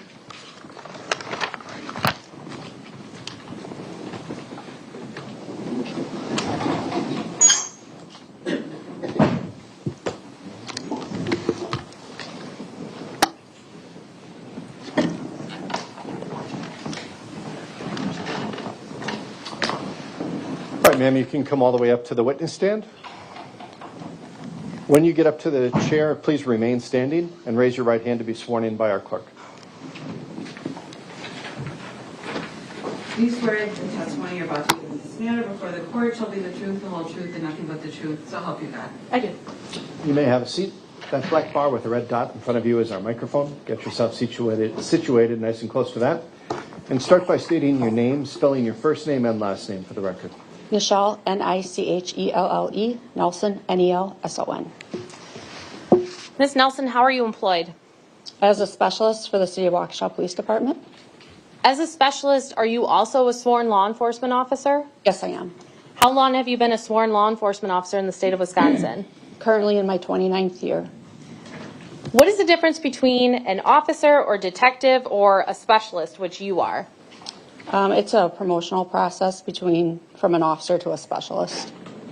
And do you have a specific role as a specialist in the City of Waukesha Police Department? Currently, I'm assigned to the forensic unit. And what is the forensic unit responsible for?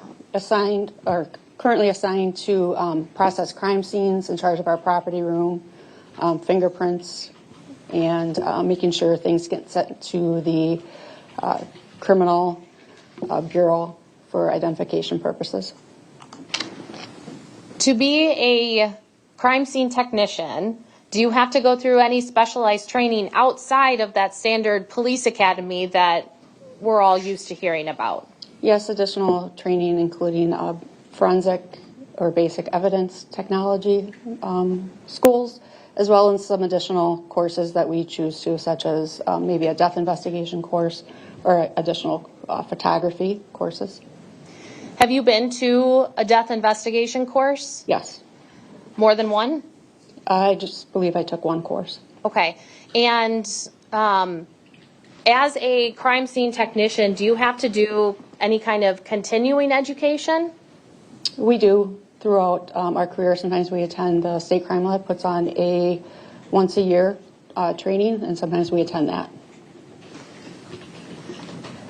The death investigation training that you just spoke about, is it specifically focused on homicide investigations or something more?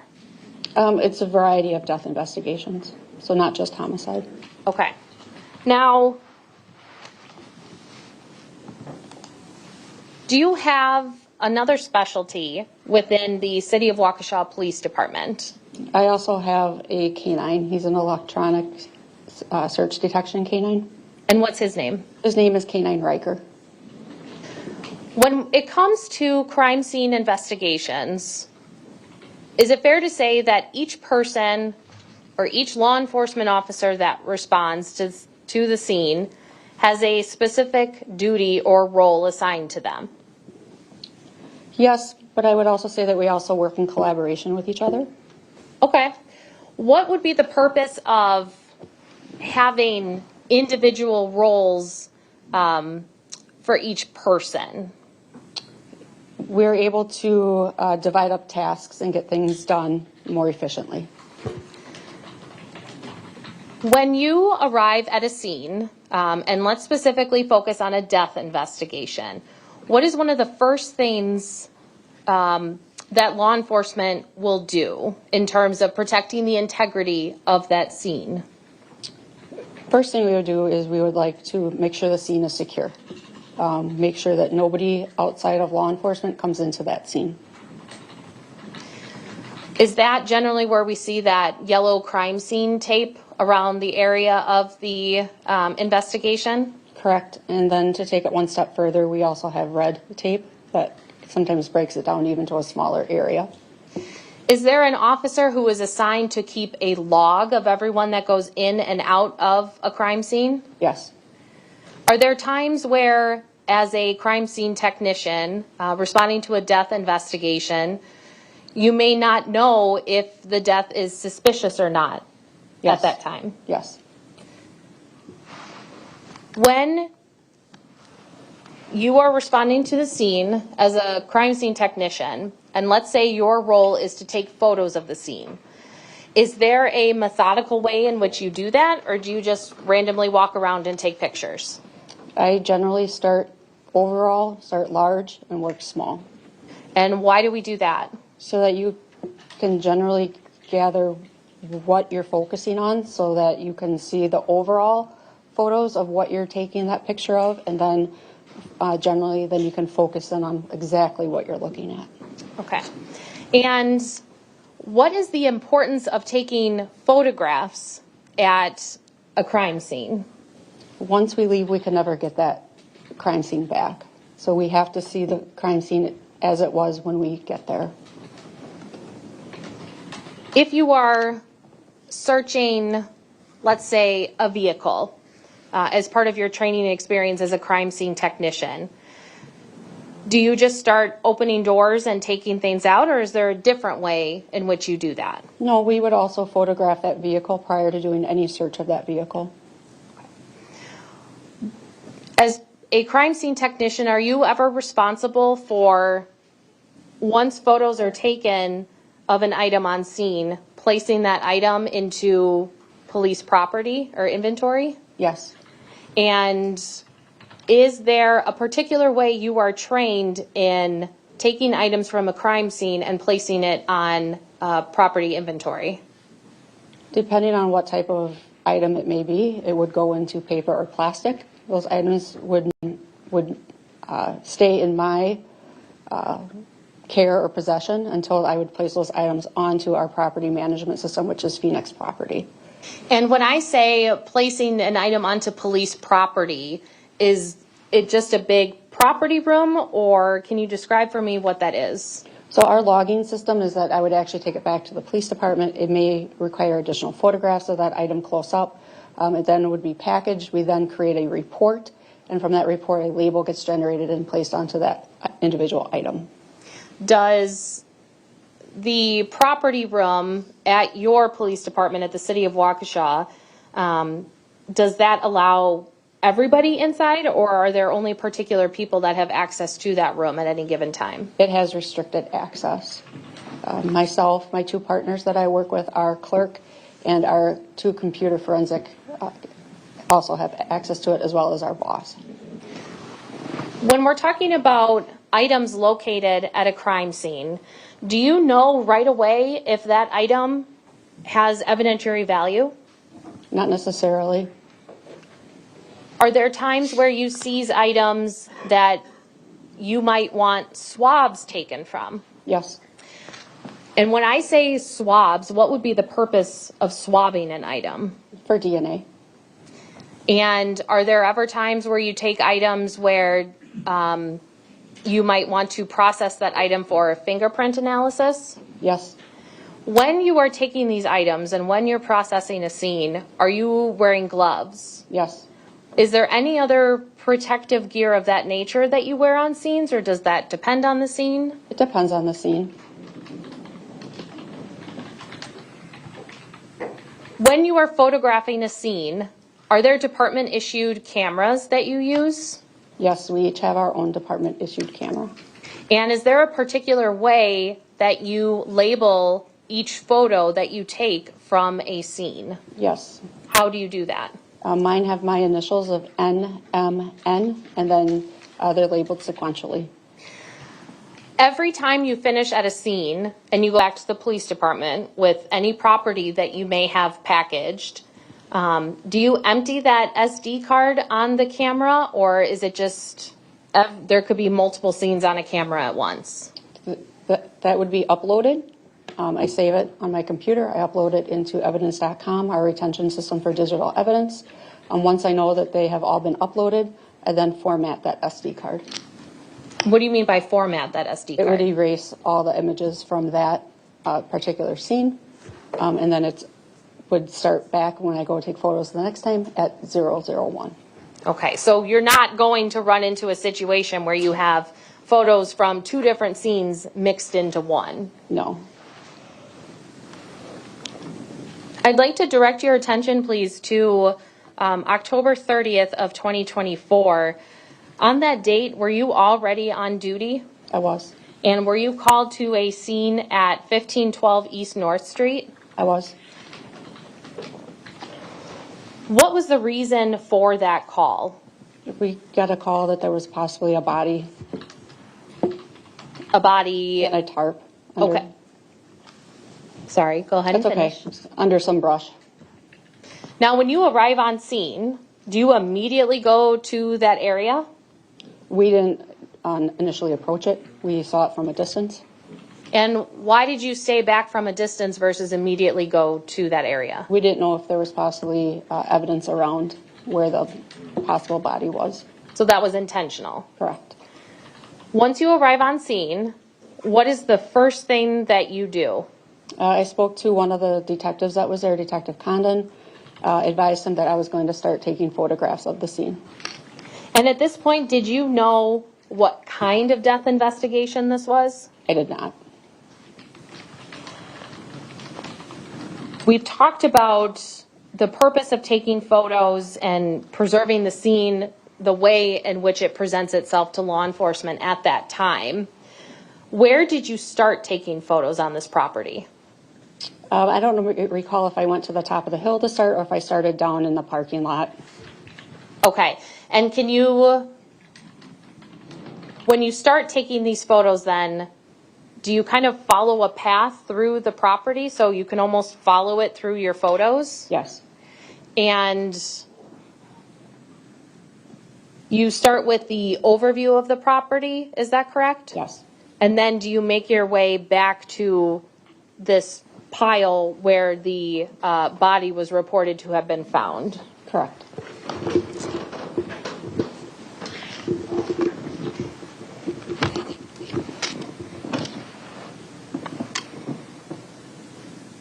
Madam Clerk, can you please turn on the screen in front of the witness?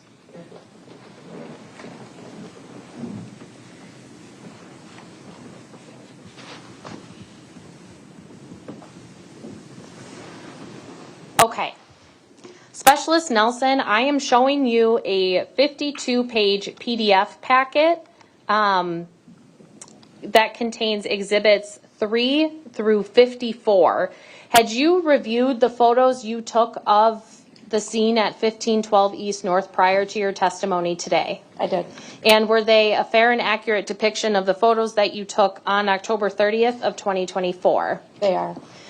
I would move exhibits, well, number 3 has already been admitted, so I would move exhibits 4 through 54 into evidence, and 19 has also already been admitted. Attorney Thompson, could you just slowly page through those exhibits, please? Yes, starting with exhibit 3.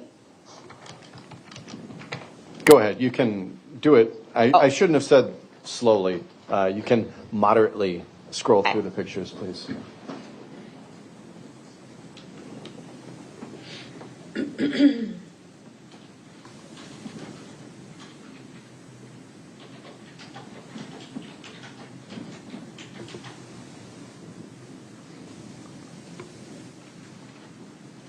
Now I went too fast and it's thinking.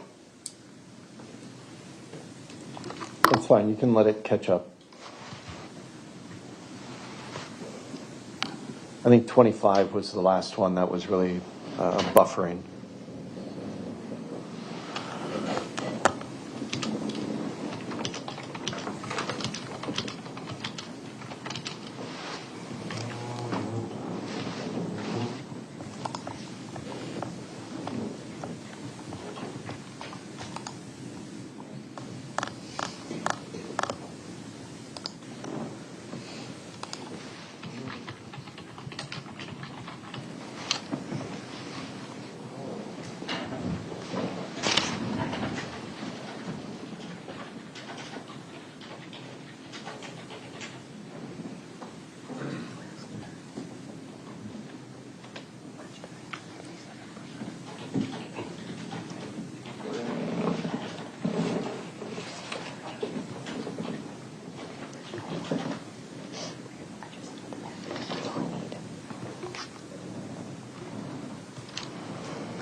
All right, let's hold up here. This is through Exhibit 31. Attorney Thompson, are you intending to go through each of these sequentially? I am, yes. Okay, so Mr. Lychwick, so far, what was the number that it started with, Attorney Thompson? Exhibit 3 through 54. Okay, so Mr. Lychwick, so far 3 through 31, any objection to those photographs being introduced into evidence? No, not at this time, Your Honor. Then those will be admitted. 19 has already been admitted. And Mr. Lychwick, any objection to 3 through 31 being used to publish with the jury? No. All right, they may be published. Attorney Thompson, as we go through and show these exhibits, perhaps the others will buffer while we're waiting. Oh, I hope so. Thank you. Okay. Okay, Madam Clerk, can you please turn on the screen for everyone, please?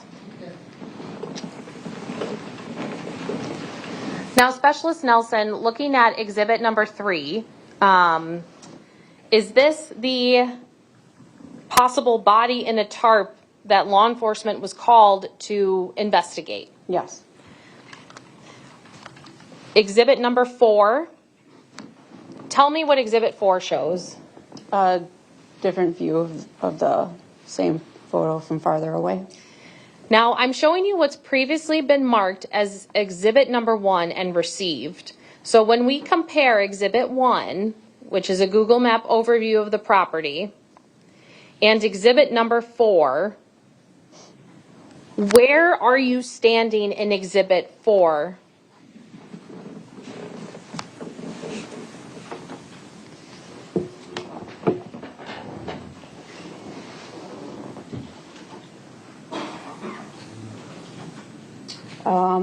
Can you show me exhibit number 4 again? Yes.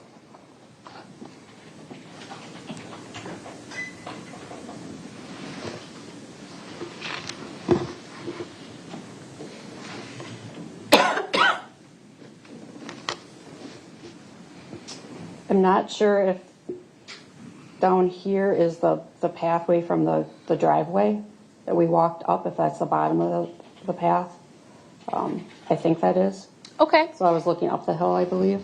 And as we continue going through these, I'll be asking you if you can kind of help orient the jury as to how you're walking through this property. For the record, the witness has placed a couple of green markings on exhibit number 4. Attorney Thompson, do you want to capture that as 4A? No, I don't think that was intentional. Okay. We'll clear it.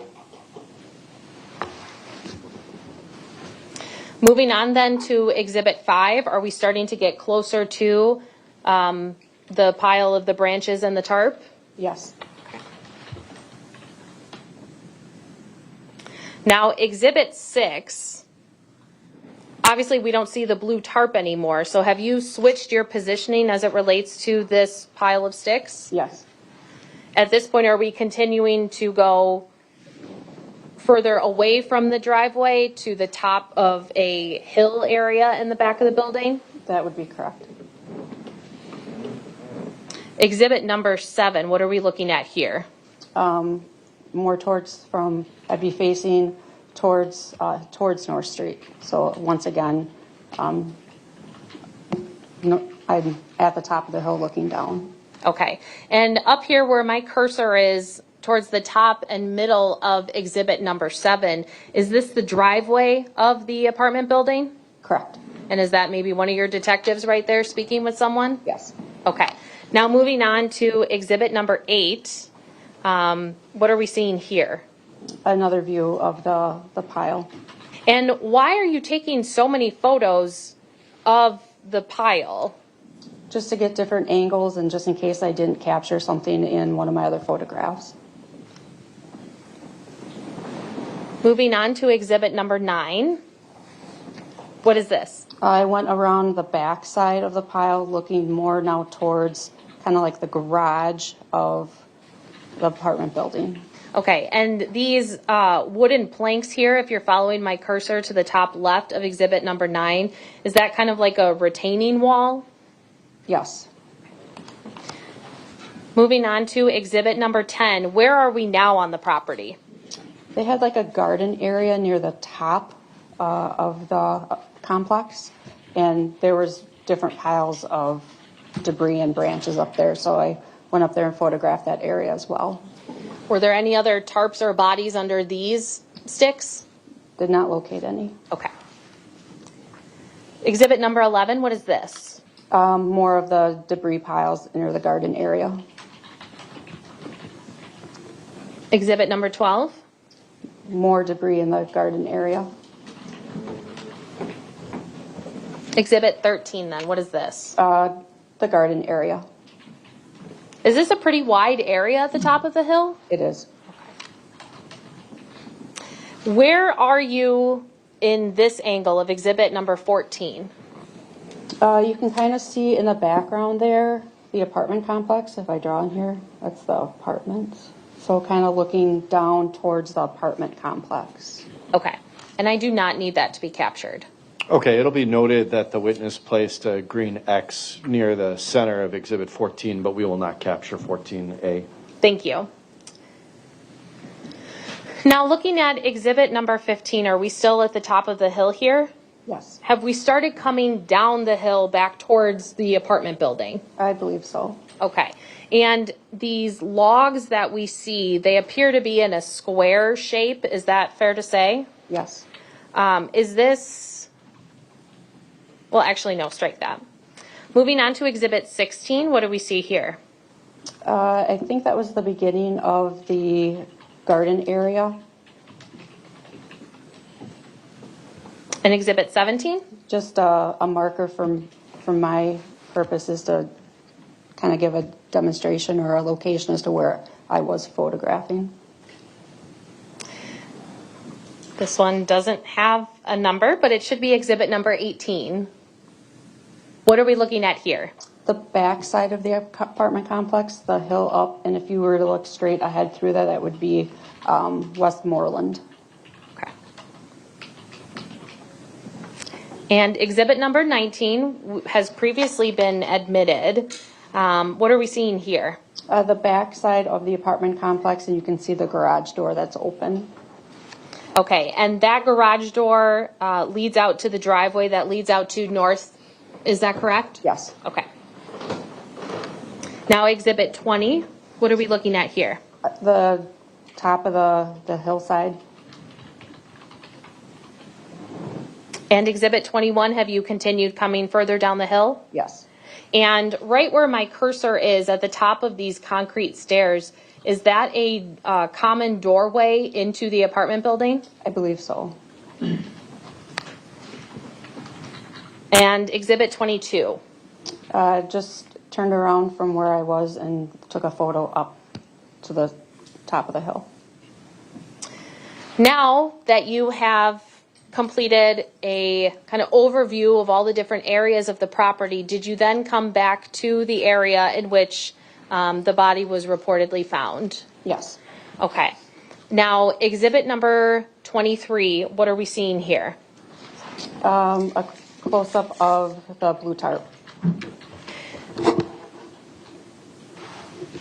As you are taking photos of this pile, did you also observe at any point black plastic sheeting? Yes. Okay.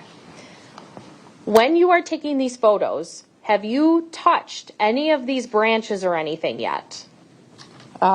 Myself, along with some of the other officers or detectives, we were starting to slowly remove some of the sticks and stuff that were over the tarp.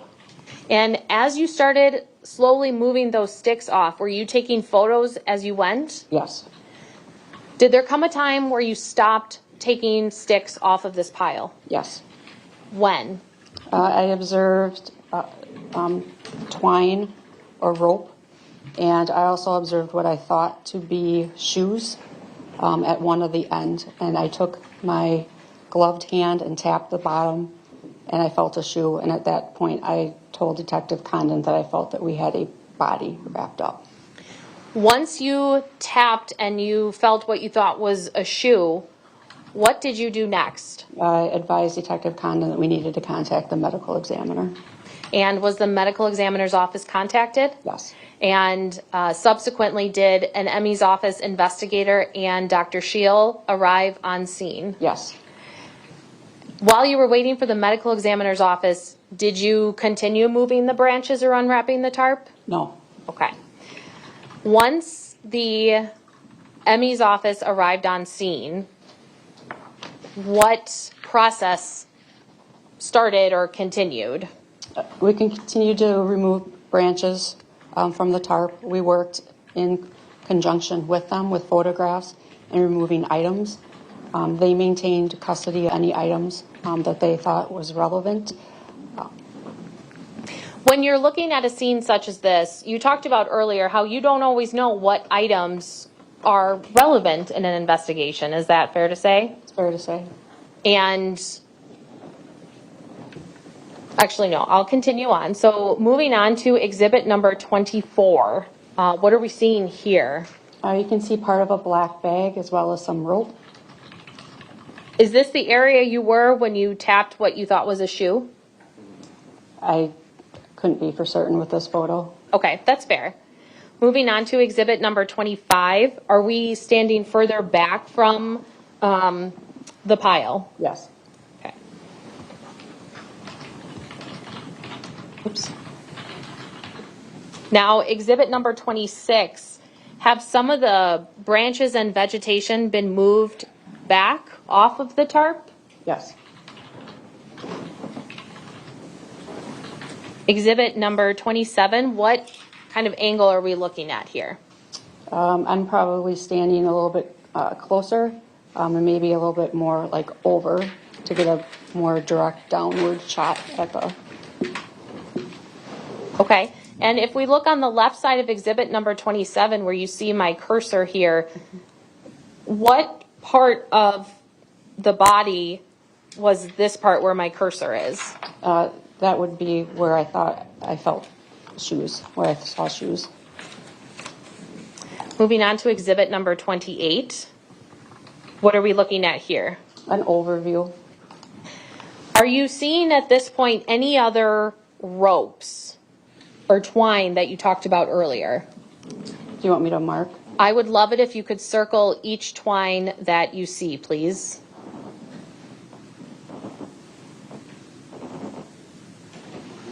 Your Honor, I would ask that this be screen captured and marked as Exhibit 28A. It will reflect the 3 green circles the witness has identified. Just pause a moment until my clerk verifies that the capture is complete. Of course.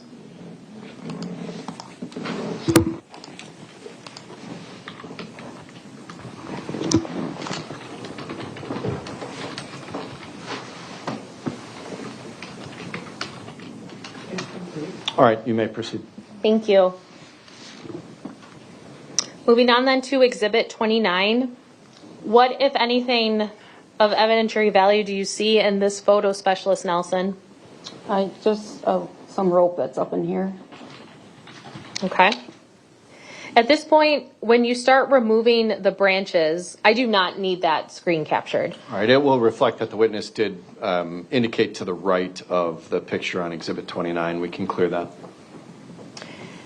As you start removing branches, once the medical examiner's office gets there, do you find what are believed to be human bones outside of this tarp or black plastic sheeting that you referenced? I believe so. Do you see any of those in Exhibit 29 or not yet? I can't tell if it's hard to say with all the debris that's in there. Okay. Moving on to Exhibit 30. There's obviously an arm in the top right-hand corner. Yes. Is that yours or the medical examiner's office? Medical examiners. And in looking at what the ME's office employee is holding, it looks like a regular paintbrush. Is that fair to say? Yes. Why is she using a paintbrush? What's the purpose of that? To cautiously remove debris. When we're looking at Exhibit 30 then, can you start to see the outline of a foot? Yes. Is that the part of the body in which you are standing by, the feet? Correct. Okay. Exhibit number 31, what are we seeing here? Some clothing. Okay. Does it appear as if it's coming out of that black plastic sheeting? Yes. Okay. Now, Your Honor, this is where we initially stopped as the packet was still buffering, so I would move Exhibits 32 through 54 into evidence as we continue and ask to publish to the jury. Sure. Let's take the screen down, Madam Clerk, for the public. It'll remain on for counsel table and the witness. And Attorney Thompson, if you could scroll through the remaining exhibits then.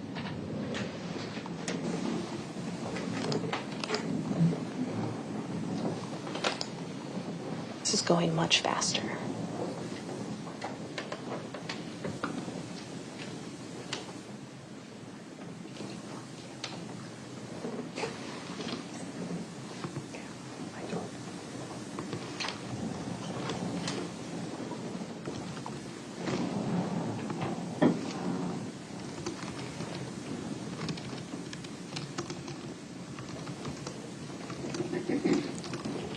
All right, you went to 53, is that right? That one was 52. This is 53. And this is as far as you're asking to go? No, I still have 54. Oh, I'm sorry. That's okay.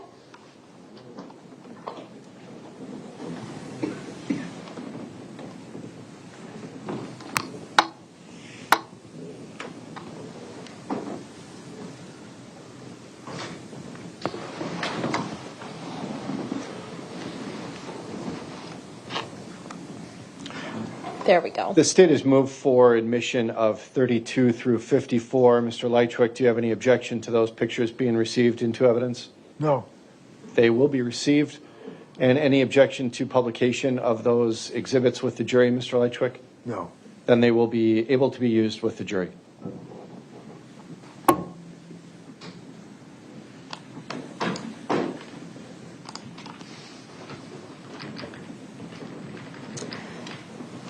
Okay, now Specialist Nelson, in looking at Exhibit 32, has the medical examiner's office and yourself started the process of, or continued the process of removing all of the sticks and vegetation and debris from the tarp area? Yes. Do you still see the twine that you previously referenced in this photo? Yes. Why not just scoop up all of the vegetation and put it in a bag so you can get to the tarp and the plastic sheeting quicker? Because there could be other evidence that we would miss in doing so. How long were you on scene, not only taking photos, but then also processing this particular area, if you recall? There was hours. Moving on to Exhibit 33, are we now getting closer to the area we just saw in Exhibit 32? Yes. Now, in Exhibit 34, what are we looking at here? You can start seeing some bones. Can you circle for me on Exhibit 34 where you start seeing bones?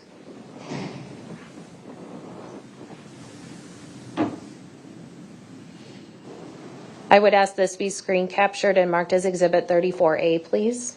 It will.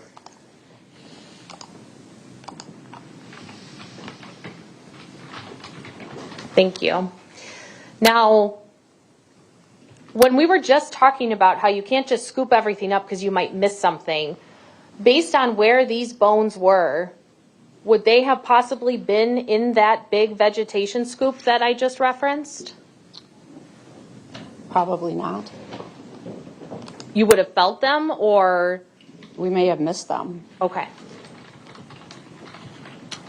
Now moving on to Exhibit 35, what are you focusing on with this picture here?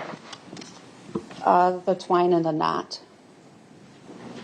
Do you recall which section of the body this particular piece of twine was from? I do not. Okay. Exhibit 36? The knot. Okay.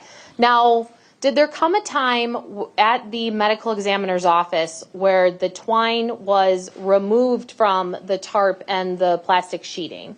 Yes. And was the twine cut at all? I don't recall if they did. If they did, the medical examiner's office did that. Okay. And to your knowledge, did anybody on scene untie these knots? No. Looking at Exhibit 37, what are we looking at here? More of the twine and the knots. And this appears to be, and correct me if I'm wrong, a different set of twine than what we just looked at in Exhibit 36. Is that fair? Yes. And Exhibit 38? Close-up of those knots. Exhibit 39, what are we looking at here? A different section with the twine and a different set of knots. Is this where the head of the body is located? Yes. And so the rope appears to be around, you know, if the skull is in this circular part here, then the twine appears to be kind of towards the neck or upper chest area. Would that be fair to say? Yes. Exhibit 40, what are we looking at here? Another angle of those bones. Specialist Nelson, have you investigated crime scenes in the outdoors before in your career? This was the first. It was, okay. Were the tarps and the plastic sheeting sealed around the body, or were there openings? There were some openings. Exhibit 41, please. What are we looking at here? Just a different angle farther down from where those bones were. Now, in looking at Exhibit 41, if you can see my cursor, I'm kind of in the middle of Exhibit 41. Do you know what that piece of debris was? We found cardboard. Were there other pieces of cardboard debris near the body? Yes. Were those collected? Yes. Did we find any other pieces of cardboard debris inside the tarp or the black plastic sheeting, to your knowledge? I don't remember if there was any inside or not. Okay. I'm also moving a little bit to the left of the cardboard debris, and what I'm circling here, did you notice, as you were processing this scene, any tape on various parts of this tarp or black plastic sheeting? Yes. Can you circle for me on Exhibit 41 where you see tape? I would ask, please, that this be marked as Exhibit 41A and screen captured. It will reflect the two green circles marked by this witness. Was the tape removed from the black sheeting that we see in Exhibit 41 on scene? No. Okay. Is that to, well, never mind, strike that. Moving on to Exhibit number 42, what do we see here? Close-up of the cardboard in just that general area. In Exhibit 43, what are we looking at in this picture?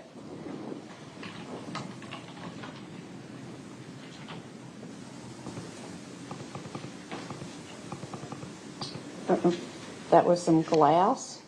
I know we had found glass that night, and that could be a close-up of the glass we found. Okay. Is this still, I mean, do we even see someone's gloved hand in the top right corner of Exhibit 43? Yes. So this is still the area right next to the body? Yes. Exhibit number 44, what are we looking at here? Another angle of the bones. Do you also see the twine in this photograph? Yes. Exhibit number 45, what are we seeing here? More of the bones uncovered. Okay. Were all of the bones then taken or collected by the medical examiner's office and taken back to the office? Yes. Moving on to Exhibit 46. Another close-up. By this time, is it darker outside or is it getting dark? It's getting dark. Okay. So now that you've shifted to processing the scene at night, are there any types of lights or equipment that you use to help ensure you're still gathering everything you can from the scene? Yeah, we got some lights up there for us to work. Okay. Did it end up raining at all that night while you guys were out there? I think it started, but I don't recall exactly. Okay. Moving on to Exhibit number 47. What are we looking at here? Just another close-up showing some of the cardboard. Do you see any tape at all? Yes, Do you also see 2 sections of twine? yes. Exhibit 48 then? Twine and some more cardboard. And at this point, has all of the brush and sticks and debris been removed from the body? Yes, And now we are left with the tarp and the black plastic sheeting? yes. Exhibit number 49, what is this? Just another close-up of the twine. What is exhibit 50? I believe it was a close-up of one of the arms or the hands. What is exhibit 51? More close-up of some of the bones that were outside the bag. Exhibit number 52, what are we looking at here? A photo of what the ground looked like once everything was removed. And so you talked about how the medical examiner's office and yourself did not open up the tarp or the black plastic sheeting. Is that correct? Correct. Now, why take a picture of what is underneath the tarp and that sheeting? Just to show what was left afterwards. And in addition to showing what was left, did this scene continue to be processed, or once you remove the body, you just walk away? No, we continue to dig through Why? in case there was items that we may have missed. In this particular scene, were there any bugs collected? The medical examiner did take bugs. Okay, that was the medical examiner's job then. Is there anything else that, besides taking these photos, that you collected at this very particular spot with the body? The medical examiner pretty much took everything Okay, that night. okay. Moving on to exhibit 53 then. Is this still the same area? Yes. And exhibit 54. Just another photograph of that same area. Okay, and the top layer of the ground that was right underneath the tarp, was that debris also collected by the medical examiner's office for examination? Yes. Okay. Now, did you attend the autopsy of these remains that we recovered in the woods at 1512 East North? Yes. And did that occur on November 1st of 2024? Yes. Why do you go to an autopsy? To collect additional items for evidence. Does the medical examiner's office have property inventory like police do? They, similar, but not necessarily, I don't want to say like as detailed, but they have a sheet that they do give us of items that they have. At the start of an autopsy, is there a piece of paper that is kind of like an inventory list of all items recovered from the remains by the medical examiner's office? Yes. And at the conclusion of the autopsy, is it yourself or whatever other law enforcement officer is present for the autopsy, do you sign off on that or acknowledge that you are taking the items that the medical examiner's office is not keeping? Yes. And in this case, do you recall taking items with you once the autopsy was complete? I don't think I took them that day just because some of the items needed to dry. But yes, I did take custody of some of the items from the autopsy. And then once you take custody of those items, then you go back to the police department that we talked about earlier and put everything on property inventory for subsequent processing? Yes. And by subsequent processing is one of those potentials to send evidence to the Wisconsin State Crime Lab for analysis? Yes. And are there different specialized fields within the crime lab that can assist in analyzing the various pieces of evidence? Yes. We talked a little bit about vegetation and debris that we found on scene. During the autopsy, were there particular items of vegetation that were of significance to you? There was some, yes. Okay. Now, those items, those particular landscape items, if you will, when you collected those, did the medical examiner's office suggest a agency who might be able to assist in the identification of those items of landscaping? The medical examiner did not, but the state crime lab did. Thank you for correcting me. So why, did you ask the crime lab for that information and they offered it, or how did that work? We have a pretty good working relationship with the crime lab, and through conversation of this case, they actually recommended a gentleman that works in vegetation. Okay. Was that individual an employee of the U.S. Department of Agriculture? Yes. Madam Clerk, can you please turn on the screen just in front of the witness, and I will be showing you what's marked as State's Exhibits 55 through 57.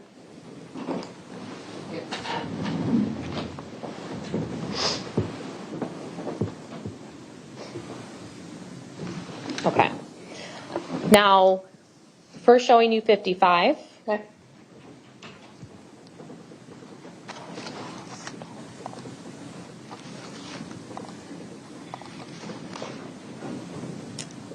And 56 and 57. Did you take these photographs? I did. And do they show two specific pieces of vegetation that you asked the Department of Agriculture agent to assist you with in identifying? I did. And then was that individual able to give you an identification of those landscaping items? Yes. I would move exhibits 55 through 57 into evidence and ask to publish to the jury. Mr. Lychwick, any objection to 55 through 57 coming into evidence? No. They are received. Any objection to publication, Mr. Lychwick? No. And they may be used with the jury.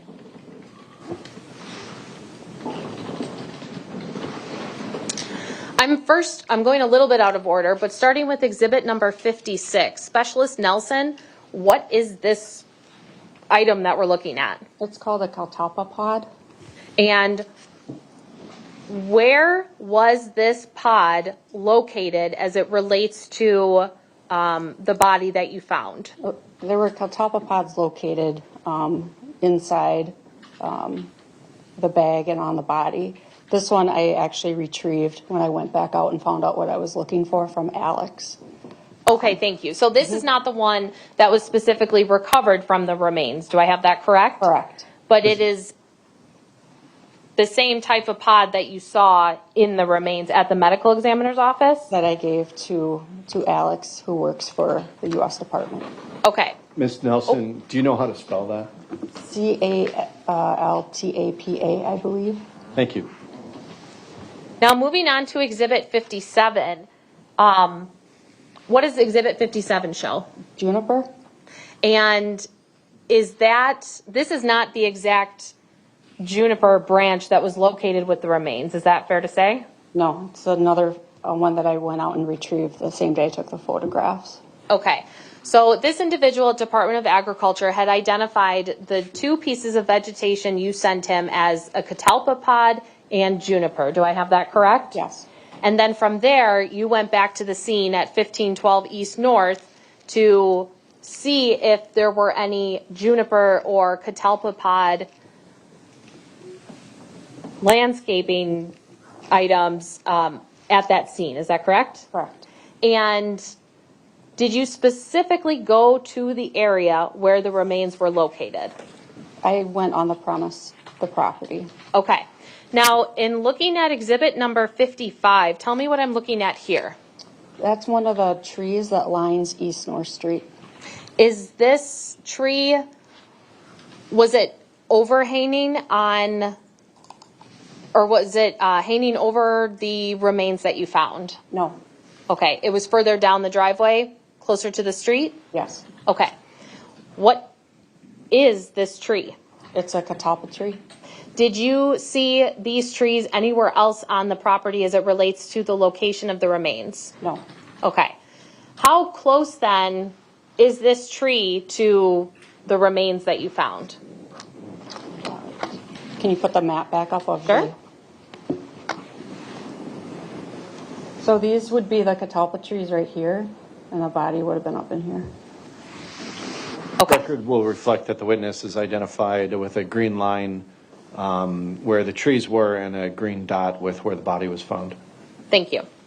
Do you want that memorialized, Attorney Thompson? No, thank you.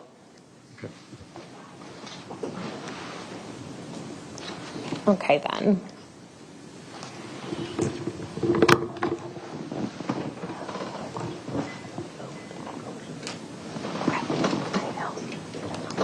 I do not have any other questions for this witness. Thank you.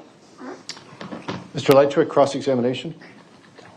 The only thing I would like to request the court to do is to provide the jury with the markings from the expert of the property, the satellite view of the property where she marked in green. Just the one that she had up there? Yes, please. Sure, we can do that. So, Attorney Thompson, if you can pull up Exhibit 1 again. Yes. And Ms. Nelson, I'll have you re-indicate on that exhibit where the catalpa trees were and where the body was found. Okay.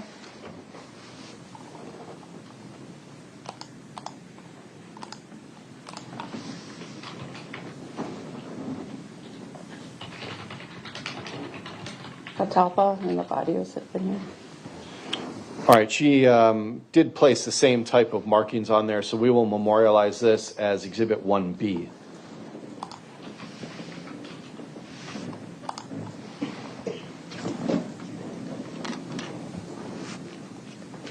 Mr. Lychwick, go ahead. Otherwise, Your Honor, I have no questions for the witness. Okay, thank you. You may step down.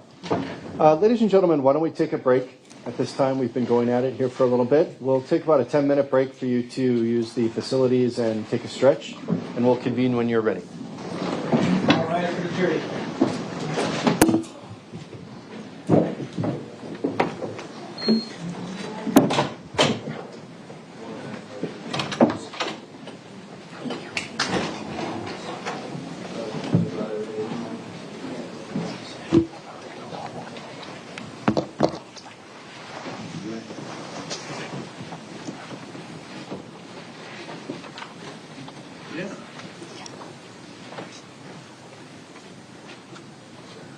Thank you. You may be seated.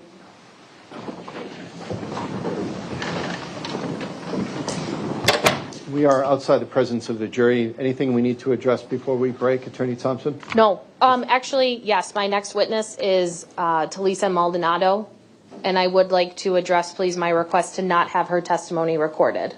Sure. The court heard this pretrial and is granting the state's request. The court will supplement its media order to specifically address the next witness because the next witness is a representative of the victim in addition to being a witness. The court is going to restrict any filming and streaming of this next witness's testimony. It can be audio, but I ask that the witness not be photographed or any visual representation of the witness because of victim confidentiality and victim privacy. However, we will be referring to her by name, and she will testify as normal. Anything else, Attorney Thompson? No, thank you. Mr. Lychwick, anything before we break? My name is Lychwick, Your Honor. No, I have no questions at this time except to add again that this is a travesty of justice on my end. I'm not receiving a fair trial. And that is noted. We will break for 10 minutes.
Item number 5.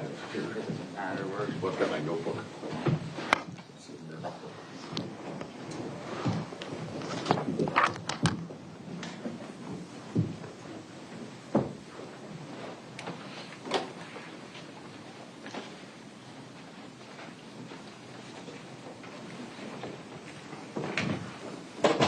Thank you. You may be seated.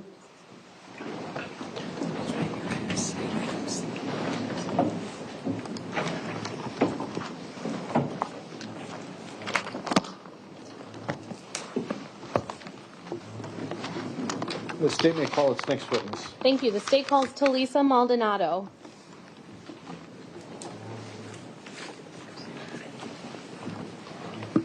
Ma'am, come on up to the witness stand. When you get up by the seat, please remain standing and raise your right hand to be sworn in by our clerk. Do you swear that the testimony you're about to give in this matter before the court shall be the truth, the whole truth, and nothing but the truth, so help you God? I do. Okay, have a seat.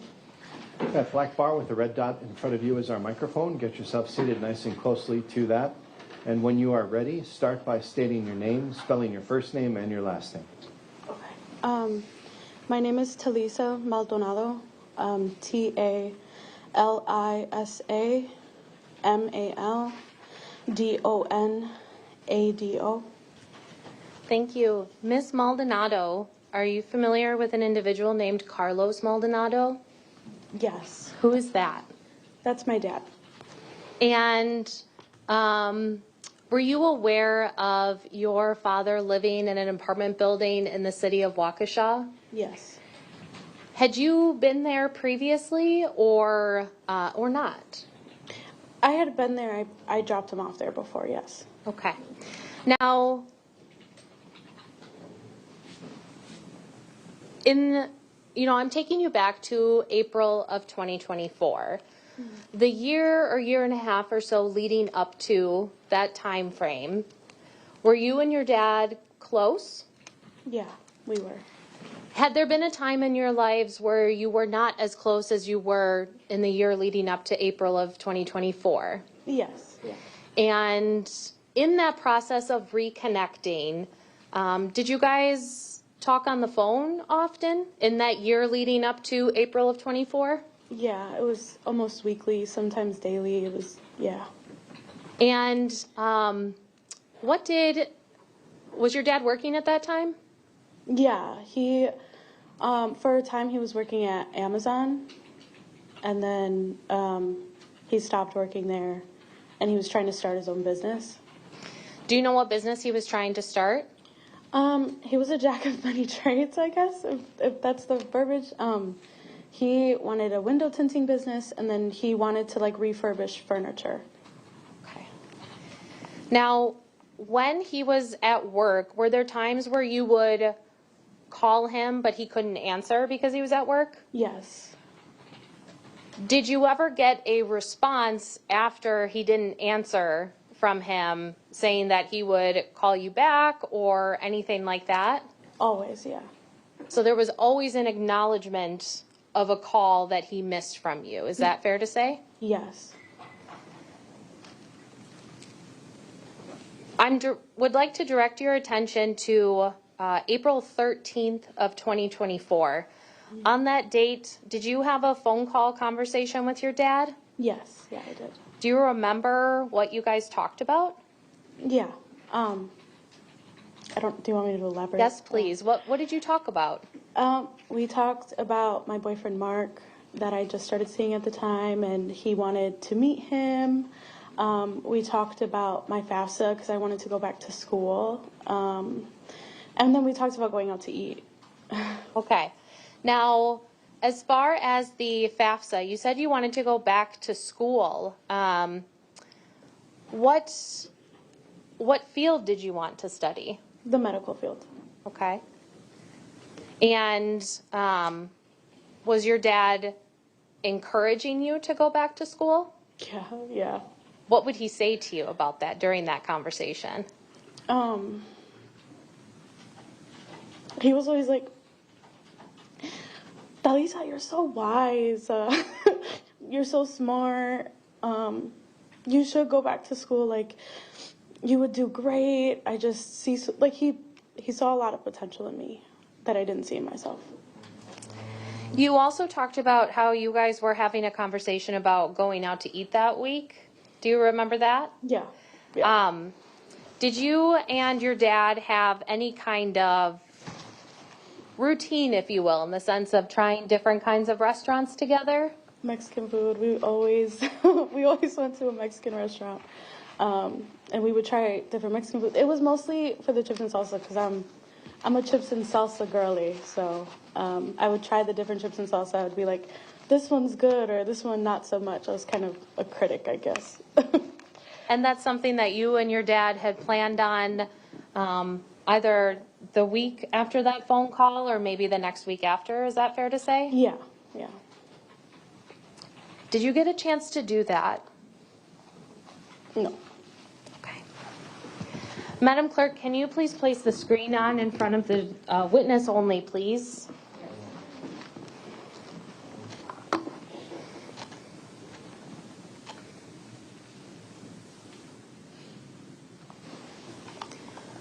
Ms. Maldonado, I'm showing you what is marked as State's Exhibit number 65. Do you know what this photo is? It's my dad. Is this a photo that you provided to my office for purposes of this trial? Yes. I would move Exhibit 65 into evidence and ask to publish to the jury. Any objection to admission? No, none. It is admitted. Any objection to publication? No. It may be published and used with the jury.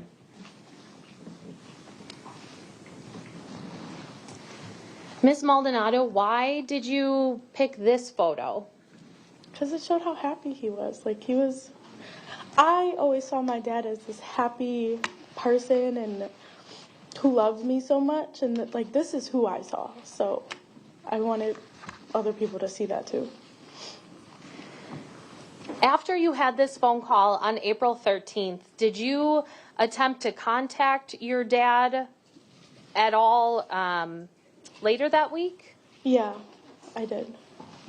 Did you try calling him, texting him, or something else? Both. Did he ever respond to any of those calls or texts? No. And was that unusual based on the contact you guys had been having leading up to that point? Yeah, it was.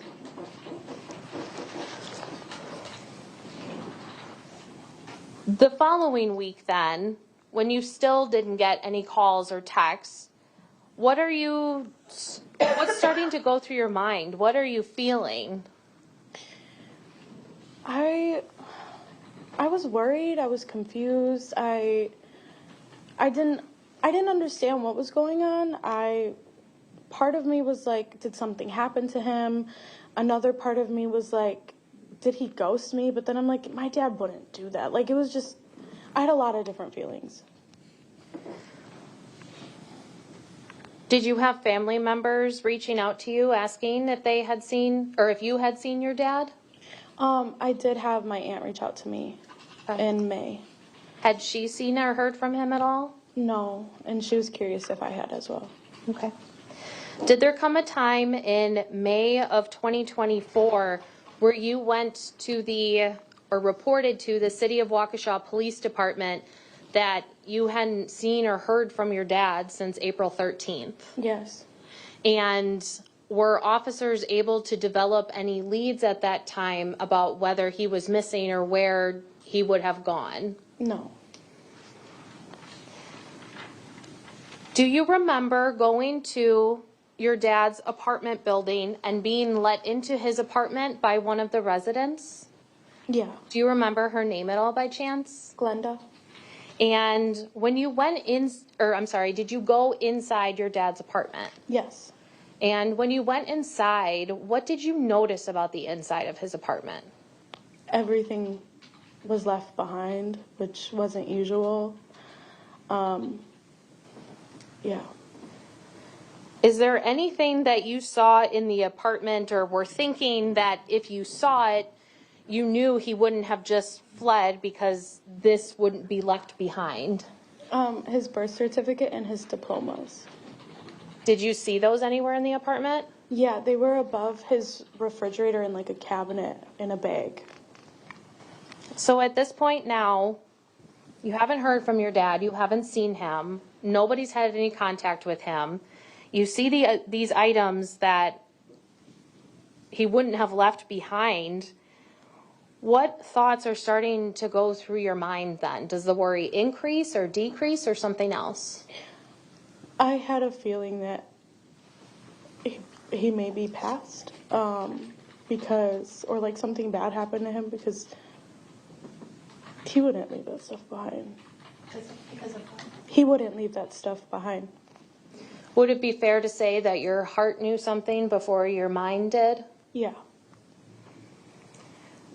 Over the next few months, May turns into, the summer, and we come to October 30th of 2024. Were you personally trying to find your dad? Yeah. What were you doing?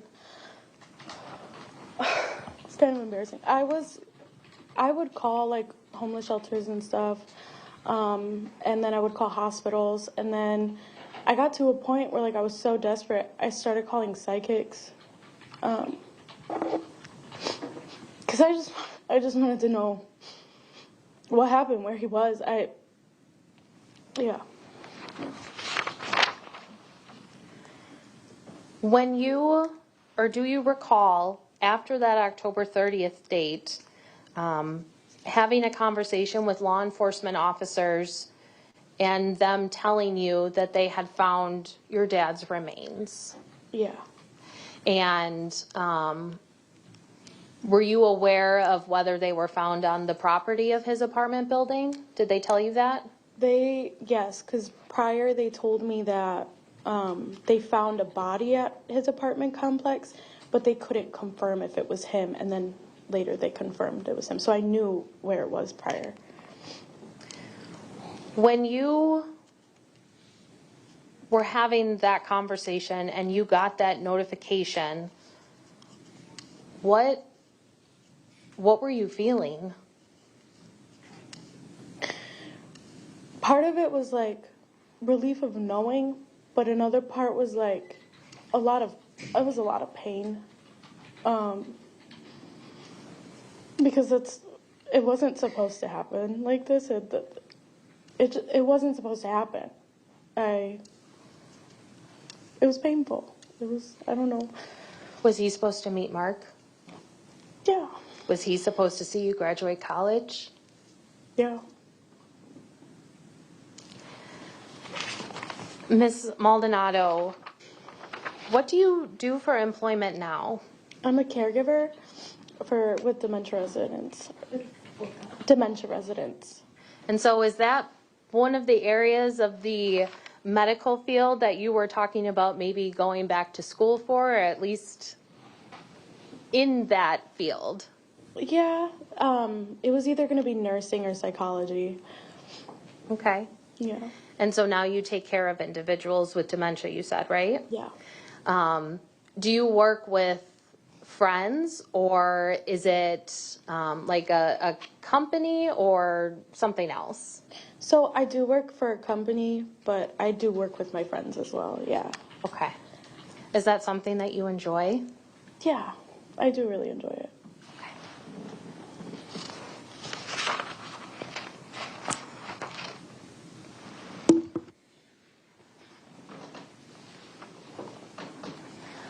Thank you, Ms. Maldonado. I do not have any other questions for you. Cross-examination, Mr. Lychwick. Outside of expressing my condolences for the loss of your father, I have no questions for this witness. Okay, thank you, Mr. Lychwick. You may step down, ma'am. The state may call its next witness. Your Honor, we called Dr. Alice Wiedenhoff.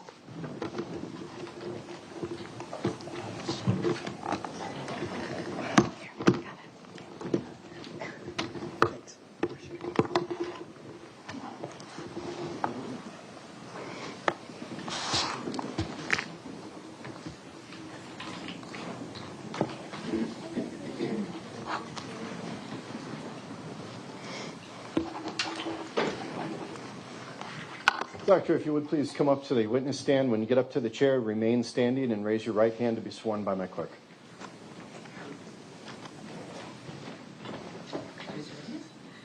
Do you swear that the testimony you're about to give in this matter before the court shall be the truth, the whole truth, and nothing but the truth, so help you God? I do.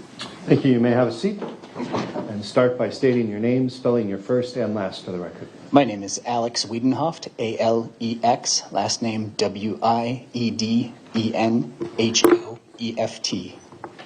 Attorney Tom Bosco. Thank you very much, Your Honor, and good afternoon, sir. Can you please tell the jury where you're employed? I work in the Center for Wood Anatomy Research at the Forest Products Laboratory in Madison, Wisconsin. And how long have you been so employed, sir? I've actually worked there since I was a freshman in college.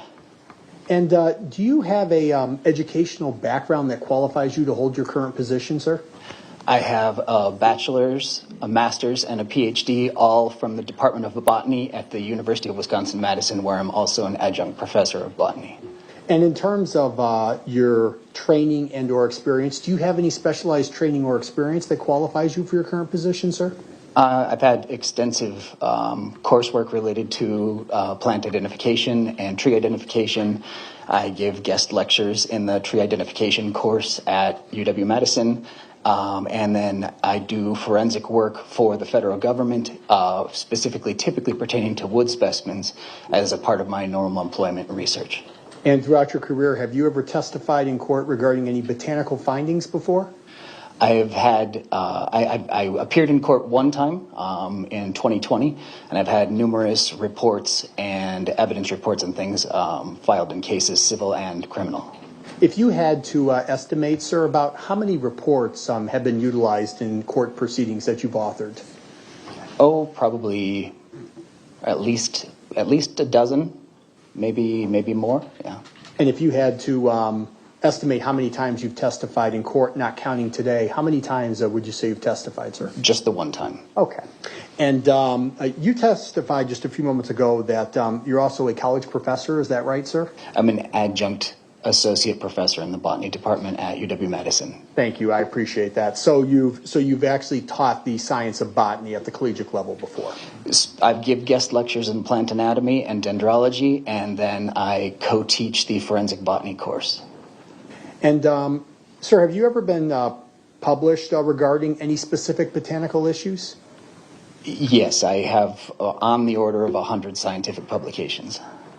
And are you familiar with a document, sir, that's known as a curriculum vitae, or CV for short? Yes. Can you please tell the jury, what is a curriculum vitae? A CV it's basically like an academic resume on steroids. It's excruciatingly detailed, talking about professional accomplishments. And do you regularly keep a copy of your curriculum vitae as part of your career? Yes, that's common for scientists. And if I was to show you a copy of your curriculum vitae here today in court, do you think you would recognize it, sir? I presume so. Okay. Madam Clerk, if we could just show this exhibit to the witness. It's been previously marked as State's Exhibit number 58.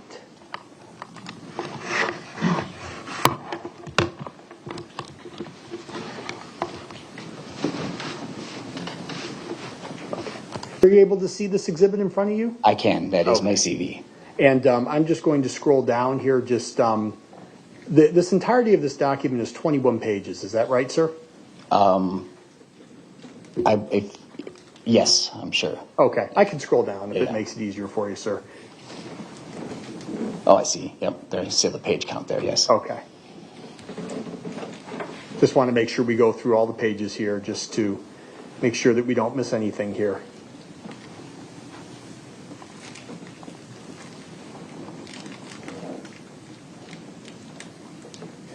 And I've scrolled down through all 21 pages of this. Is that right, sir? Yes. And this is your CV? It is. Okay. Your Honor, right now move the exhibit into evidence and ask that it be received. Any objection, Mr. No Lychwick? objection. It will be received.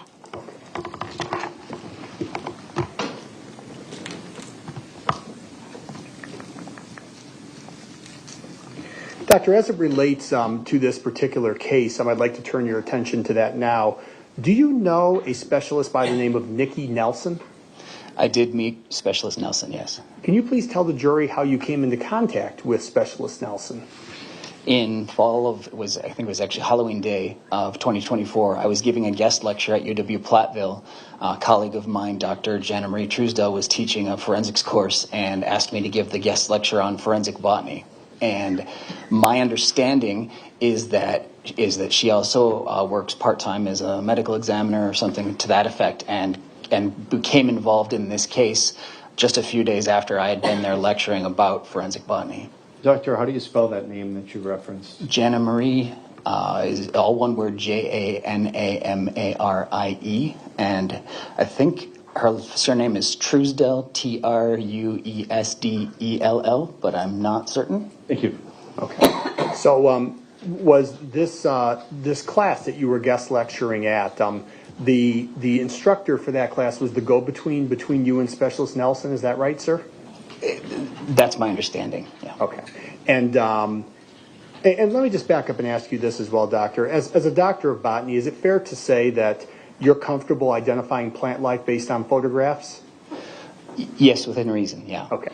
And was there a point in time in which a Specialist Nelson met with you in person?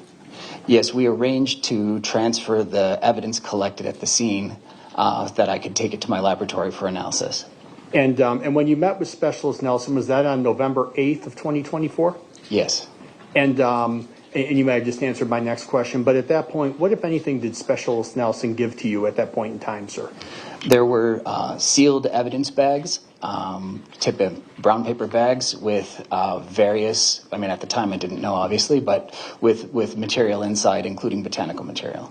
And before you received this botanical material from Specialist Nelson, did you know anything about this plant material? The only thing that I knew was from a conversation with Specialist Nelson, and that indicating that it was associated with a body. And sir, as far as the location where this plant life was specifically recovered before you received it from Specialist Nelson, had you physically ever set foot on the site of the murder, sir? I have not. Okay. And the vegetation that you received from Specialist Nelson, can you just tell the jury a little bit about how it was specifically packaged when you received it? The bulk of the material was in sealed paper bags, but there were a couple items. There was one item that was in a sealed plastic jar, but it had like an SKU number on there and an evidence number for individual items that we use to track as we go through, so that we can associate whatever's found back to the correct context, I guess, in which it was collected.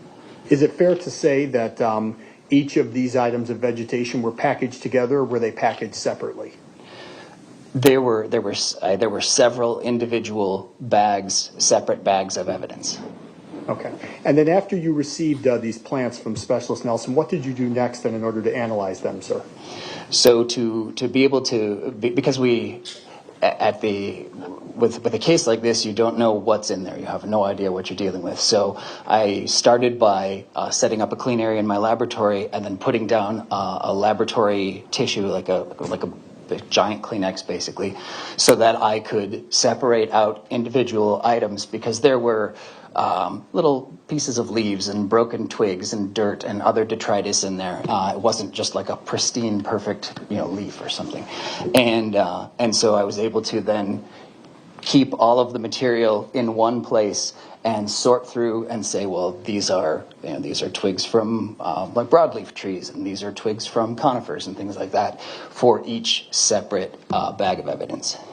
And you might have covered this already, but just so we're clear, so after you received the bag from Specialist Nelson containing the plant life, you then transported it back to your lab. Is that right? That's correct. Okay, and that's when you that's where you actually performed the testing on this plant life, was at your lab? Correct. And was that in Madison, sir? It was. Okay. And when you arrived at your lab in Madison with the plant life, did you physically eyeball it first, sir? Yeah, the initial question is, what do we even have in the bag, and is there anything for me to operate on? People sometimes don't always know how to collect botanical evidence, so it's kind of it can be questionable sometimes whether things are in good condition or not. And so every time you open a bag, you don't know what you're going to get. And so it begins just with a naked eye analysis, trying to separate out into different groups. And did you have enough where you were able to then physically test after you observed it with the naked eye? Some of the material was testable. Some of the material were just tiny broken fragments of leaves. There's not much for me to do with that. But, Okay. yeah. And did you utilize any sort of equipment then when you were testing this plant life, sir? At various stages, I would use a magnifying glass, a hand lens that I have on me right now, and then also transmitted light microscopy. So I'd make microscope slides. Transmitted light microscopy. Were you able to make an identification on any of the plant life, sir?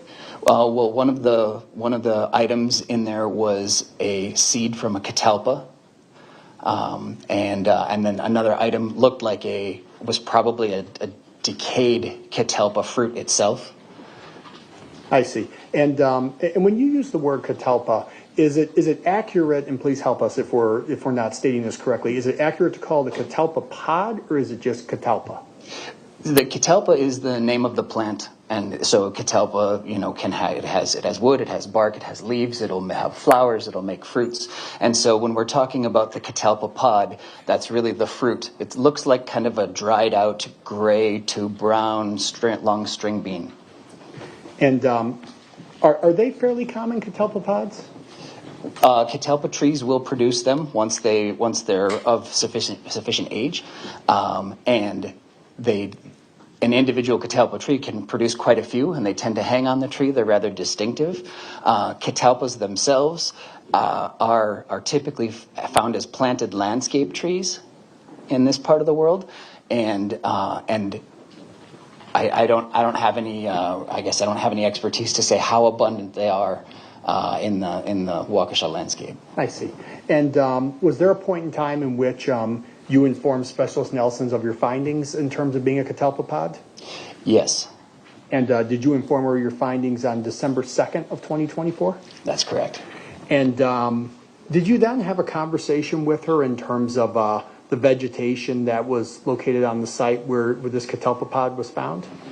Yes, because if you think about, now I just said I don't have a specific expertise in the abundance of catalpa, but maple trees, for example, are extremely common. So if we found a maple fruit, that wouldn't be all that interesting or informative. When we find a catalpa fruit, that means that we're going to be in fairly close proximity to a catalpa tree, because those fruits don't get moved around much by animals. They don't blow away in the wind.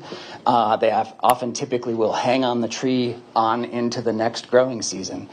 So typically you would expect to find a catalpa in fairly close proximity to where you would find a catalpa fruit. Was there a point in time, sir, in which you asked Specialist Nelson to go back to the scene where this catalpa pod was found and do something for you at that particular site, sir? Just to see if there was, in fact, a catalpa nearby. And do you know whether she actually did that for you, sir?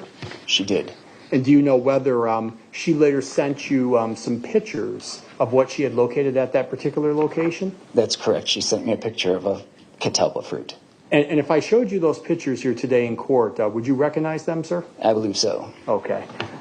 Madam Clerk, these exhibits have been previously received as States Exhibit 55, 56, and 57 as well. I would ask that we place these on the witness's screen as well. Attorney Tombasco, they've already been published to the jury, so if we want to... Okay, great. Yeah, then if we could publish them, that would be great as well.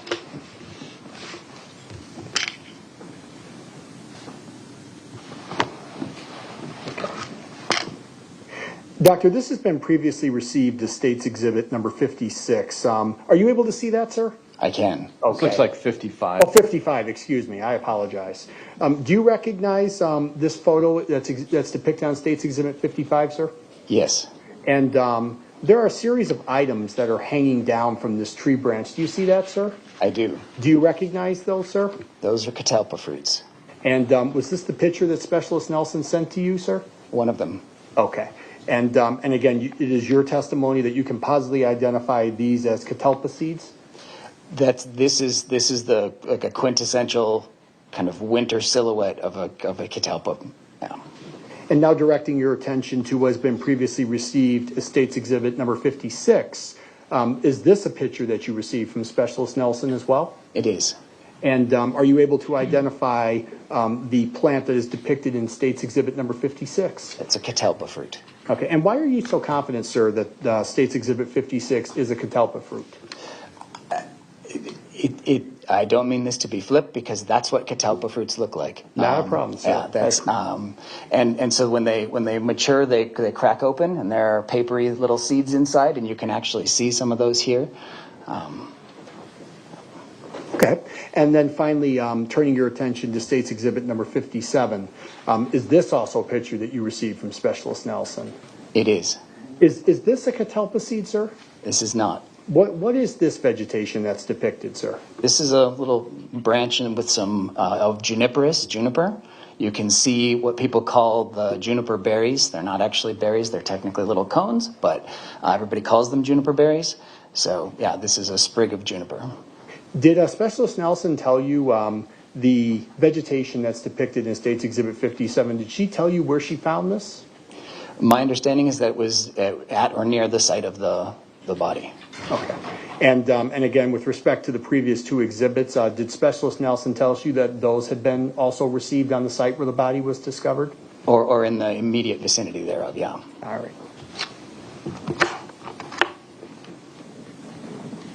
Just one moment, sir.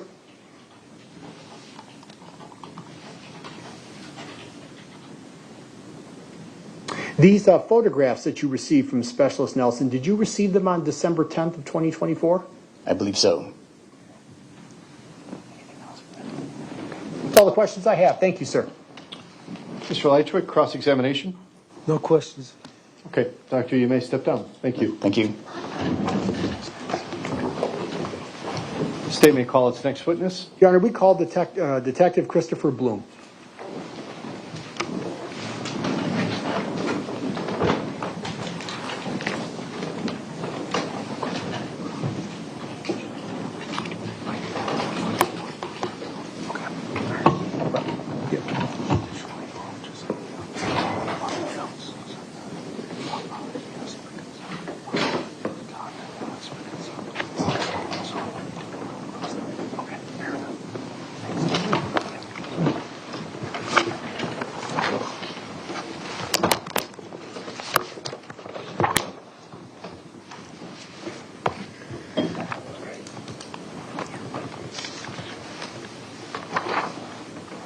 Detective, you may come up to the witness stand. When you get up to the chair, please remain standing and raise your right hand to be sworn in.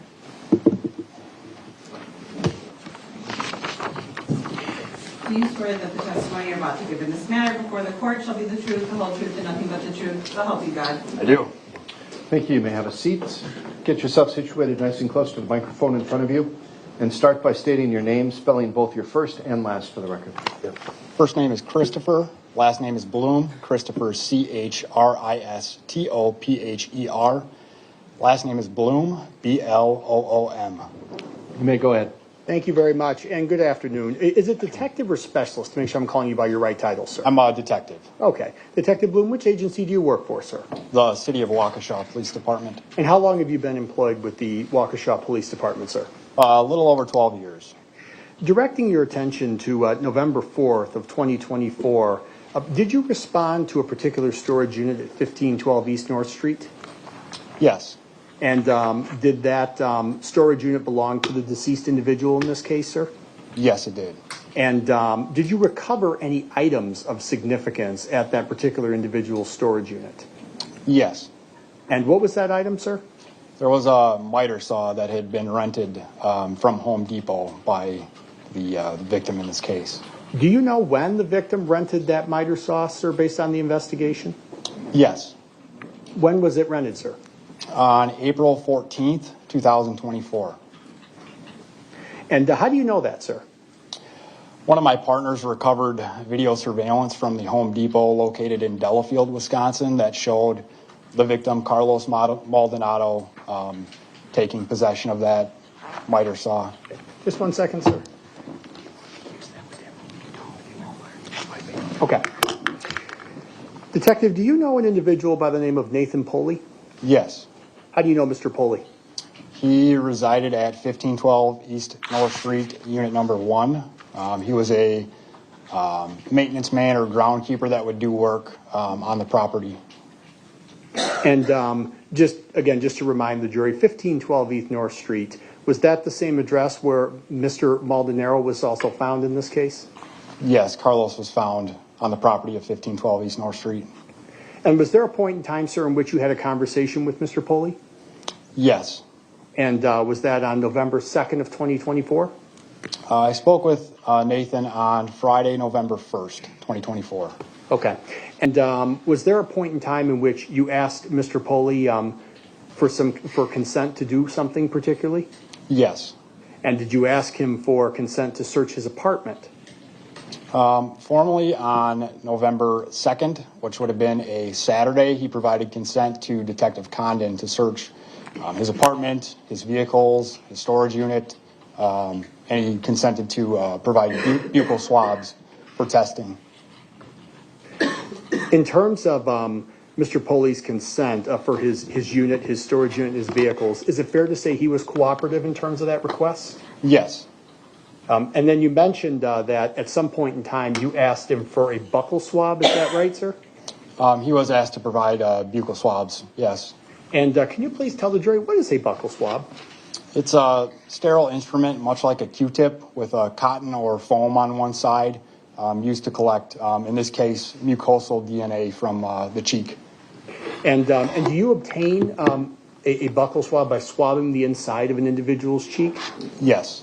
And by swabbing the inside of an individual's cheek, does this collect their DNA? Yes. And when an individual's DNA is collected, then is it subsequently can it subsequently be sent to a lab for identification? It can be, yes. And did Mr. Poley provide 2 buccal swabs to you? Not to me personally, but he did, yes. He did to law enforcement? Yes. And again, he provided them both consensually? Yes. Did you or did another officer at some time ask Mr. Poley for consent to search his booth mobile phone? Yes. And once again, did Mr. Poley give consent for a search of that particular phone? He did. And did Mr. Poley ever revoke consent for the police to search his phone? No, never. And to your knowledge, was there any information located in Mr. Poley's phone that would suggest that he had any connection with Mr. Lychwick in this case? None whatsoever. Any connection in terms of the alleged victim in this case? None whatsoever.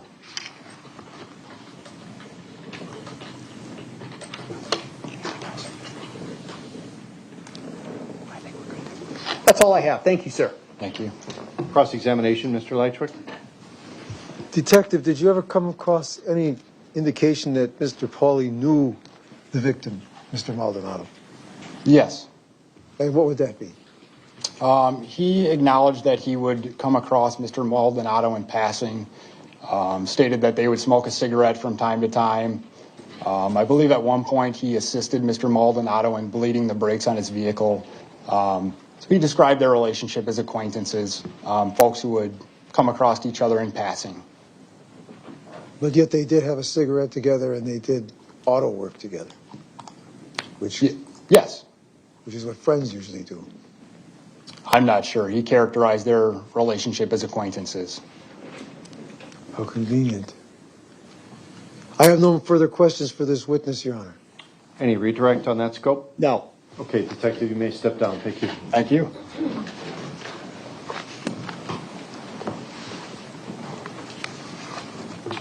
The state can call its next witness. The state calls Detective Lucas Hallmark.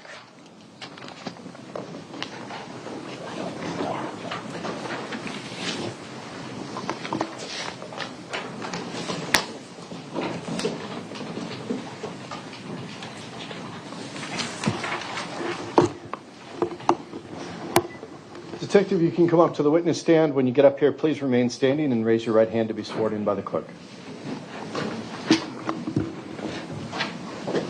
Do you swear that the testimony you're about to give in this matter before the court shall be the truth, the whole truth, and nothing but the truth? I do. Thank you. You can have a seat. Please position yourself nice and close to the microphone, and when you are ready, start by stating your name, spelling your first and last for the record.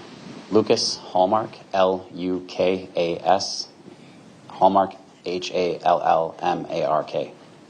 Sir, how are you employed? City of Waukesha Police Department. As a police detective? Correct. How long have you been with the Waukesha Police Department? Approximately 19 years. And as a detective with the Waukesha Police Department, do you have a specific type of case that you investigate, or is it more of everyone investigates a little bit of everything? I am assigned specifically to financial crimes, so white collar, fraud, embezzlement, those type of crimes.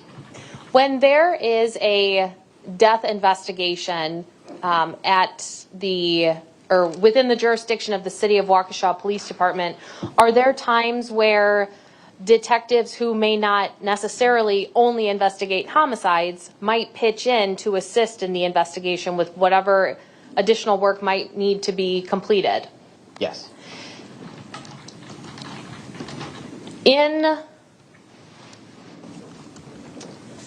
I'd like to direct your attention to October 30th of 2024, and on that date was a body located at 1512 East North Street.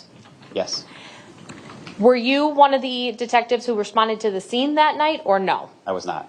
Did you subsequently provide assistance in investigating who the individual was and building a timeline of that deceased individual's last 24 hours?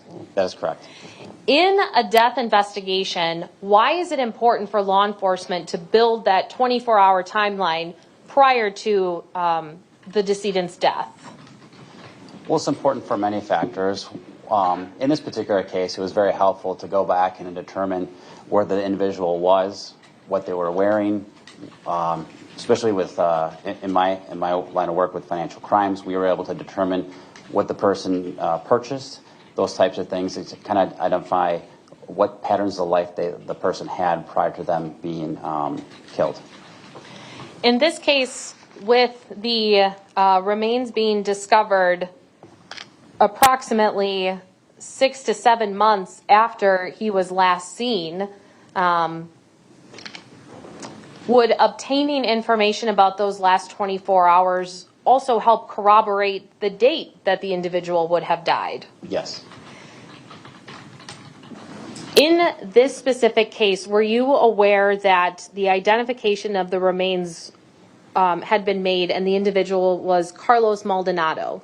That's correct. And were you made aware then, as part of your investigation with your other officers, that he was a resident at that apartment building on North Street? That's correct. What did you do in this investigation to build that 24-hour timeline of Mr. Maldonado's of the day that he died?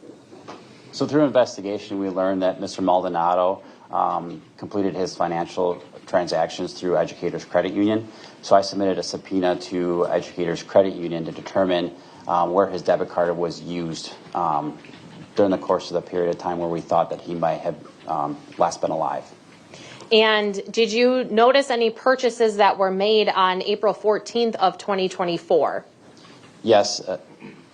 In reviewing financial records, you are able to determine if a charge is usually like a point of sale service. So like if someone goes into a store and they actually use the card physically, either tap or insert in a chip or a swipe, you're able to kind of determine that on the credit card statement opposed to like a reoccurring charge or something that's purchased online. So we were able to determine that the last point of sale service or purchase by Mr. Maldonado was on April 14th. Was that at a Home Depot located in the city of Delafield? Correct. Once you saw that purchase on Mr. Maldonado's financial records, did you go to that Home Depot location? I physically didn't go there. I spoke with a security asset protection manager from Home Depot, but I am familiar with that store. Okay, have you been there before? I have. And having been there before, would you be familiar with the layout if you saw it on surveillance video? Yes. And are you aware of this particular Home Depot store, but Home Depots in general have video surveillance cameras throughout their stores? Correct. And have you, in prior investigations, even if it's a financial crimes case, obtained or been asked to obtain video surveillance from either Home Depot or Menards or any other stores like that? Yes. And are you aware too if Home Depot, as with any store, in their normal course of business, they keep receipts or copies of rental contracts when individuals or customers come in to either rent or make a purchase? Yes. And did you, based upon Mr. Maldonado's visit to the Home Depot on April 14th, obtain any paper documents or receive any of those of that nature, whether it was a rental agreement or a receipt or something like that? I did. There was 2 documents that I received. One was a rental for a miter saw at the tool rental area, and the other one was a transaction, like a purchase transaction of items that he actually purchased there. Madam Clerk, can you please turn on the screen in front of the witness? Yes. And while we're doing that, as part of your building of Mr. Maldonado's last 24 hours, did you also locate other purchases that he would have made in person on April 14th? Yes. Was one of those locations a Quick Trip in Waukesha? Correct. And then did he make a purchase at Harbor Freight in Waukesha? Yes.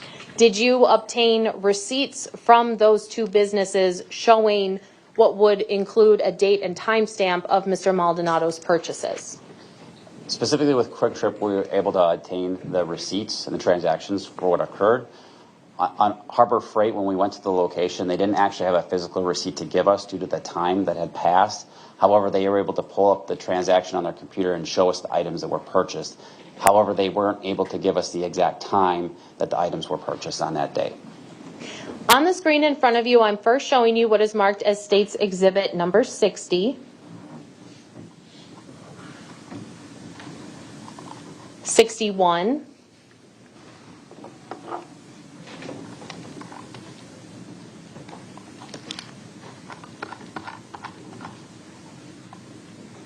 62, 63, 64, and then Exhibit 59. Have you seen each of those exhibits prior to your testimony today? I have. Would those be the either video or documents or screenshot from Harbor Freight that you just referenced? Yes. I would move exhibits 60 through 64 and 59 into evidence and ask to publish to the jury. Mr. Lychwick, any objection to receiving those exhibits? No. They will be received. Any objection to publication? No. They will be published as well.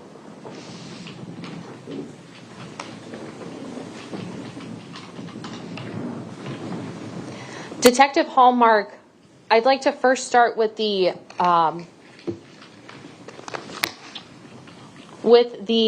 financial statement for Mr. Maldonado. How did you obtain his financial documents? I know you said that you found out he banked at Educators Credit Union, but how did you actually get this document? We found Mr. Maldonado's debit card, and we were able to identify the numbers on the card, and we were able to submit the subpoena to Educators Credit Union. And the subpoena prior to its submission, was it approved by a judge here in Waukesha County? Correct. Is that a standard practice for any warrant or subpoena that yourself or other detectives serve on a company or an individual? Yes. Now, when you received the financial records back from Educators Credit Union, was there a time frame that you had asked for? Yes, there was. I don't specifically remember the large scope of the time frame that we requested, but I believe it was January 2024 through, I actually don't recall the end date that we requested it. Yeah. Okay. In looking at Exhibit 62, is this a 3-page statement of the monthly statement for April 1st through April 30th of 2024 for Mr. Maldonado's Educators Credit Union account? Yes. Okay. And now when you reviewed this, if we go down to April 14th of 2024, do you see the Home Depot purchase at Delafield, or at the Delafield location that you just talked about? Yes. Okay. Is this what I am highlighting here with my cursor? Is this the one of the purchases that he made at that Home Depot on April 14th? Correct. And we noticed that withdrawal POS, which you defined for us earlier, as meaning he was in person. Is that fair to say? I mean, most likely, the POS means point of sale. I mean, there's a potential that there's a possibility that the point of sale could be included on the credit card statement, but it doesn't necessarily mean that the person was in person. But it routinely or commonly does refer to that, yes. Okay. What did you learn Mr. Maldonado was doing at this Home Depot location in Delafield on April 14th? So in review of the camera footage, we're able to determine that he rented a miter saw through the tool rental, and he also had other items that he had purchased, a paintbrush, an extension cord, there was some polyurethane and some other items. In looking at Exhibit 60, which should be on the screen in front of you now, is this the receipt for the items separate from the miter saw that Mr. Maldonado purchased on April 14th at approximately 10:23 a.m.? Correct. Okay. Now, going to then Exhibit 61, what is Exhibit 61? This would be the tool rental purchase from the Home Depot in Delafield. And is this the rental agreement for that miter saw? Correct. Was this miter saw ever recovered from the property of 1512 East North? It was. Were you one of the individuals that recovered it? I did not take possession of it, but I was there when we searched the area and we located it, yes. Okay. Now, on this rental agreement, can you see when the miter saw was due to be returned? It was due back on April 14th at 2:21 p.m., so it was a 4-hour rental. And because you located it on scene at the property, is it fair to say that was not returned? It was not. Now, looking at Exhibit 63, what is this exhibit? This exhibit is is a photograph of the computer at Harbor Freight showing the transaction of Mr. Maldonado's Educators Credit Union card at that location. And we can see the transaction date on the right-hand side of Exhibit 63, and that's April 14th of 2024. Is that correct? Yes. Then going to Exhibit 64, what is this? This is a receipt of a transaction that occurred at Quick Trip, store number 527, which is located at, I think it's 1700 Pewaukee Road in Waukesha, Wisconsin. After April 14th of 2024, were you able to see any other activity on Mr. Maldonado's educator's account or any other financial records that you got? There was some activity after the 14th, yes. And what kind of activity was that? There was a charge for Instacart for, I don't know the exact amount, it was for like $100 and that we later submitted a subpoena to Instacart as well to determine what that charge was for, and we learned it was a reoccurring subscription fee. So it was already set up. It wasn't Mr. Maldonado making a purchase through Instacart. Correct. I do not have any other questions for this witness. Thank you. All right, cross-examination, Mr. Lychwick. I have no questions either. Detective, you may sit down. Actually, Judge, I did just think of one more question that I forgot to ask Detective Hallmark since he's still here.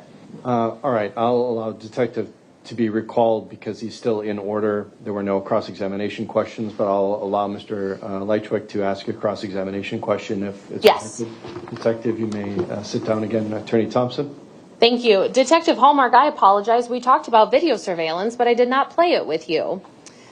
I'm showing you what is marked as State's Exhibit number 59. What are we looking at here? It'll take a moment for the screen to come up. All right, it's up. Thank you. What are we looking at Exhibit 59? This is the tool rental area for the Home Depot in Delafield. The camera's pointing down towards the clerk cashier area. And if you look to the screen to the left is where Mr. Maldonado is standing with a cart with a 4x4 piece of wood. And he's got a darker color pants and a gray shirt and a blue hat. And then that's the actual entrance to the store. And if you look to the right, out that way towards the garbage can, that is the exit out towards the parking lot. Does Mr. Maldonado, when you watch the video, end up coming closer to the counter? Yes. And is that when you see he is making a purchase? Correct. Okay. What evidentiary value did this video have later on in your investigation as it relates to what Mr. Maldonado is wearing in this video?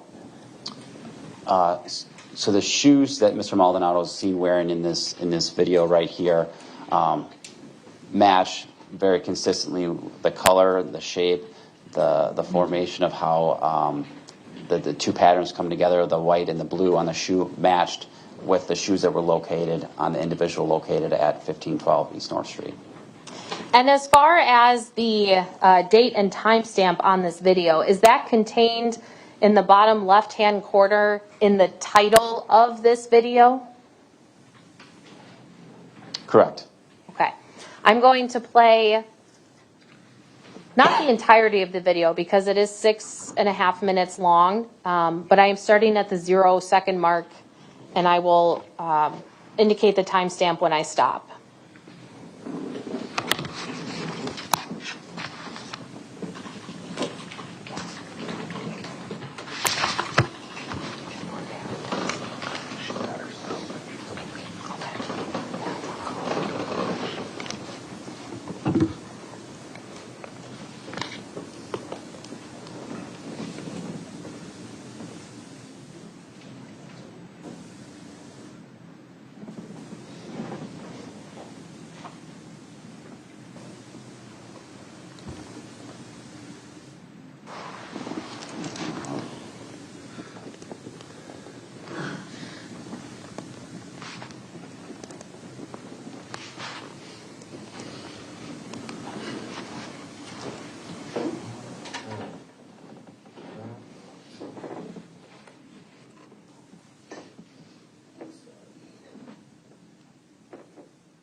I am pausing at 1 minute and 5 seconds. Detective Hallmark, can you please circle on the screen in front of you which individual Carlos Maldonado is? Can we please capture that as Exhibit 59A? It will be captured. Just one moment while my clerk confirms.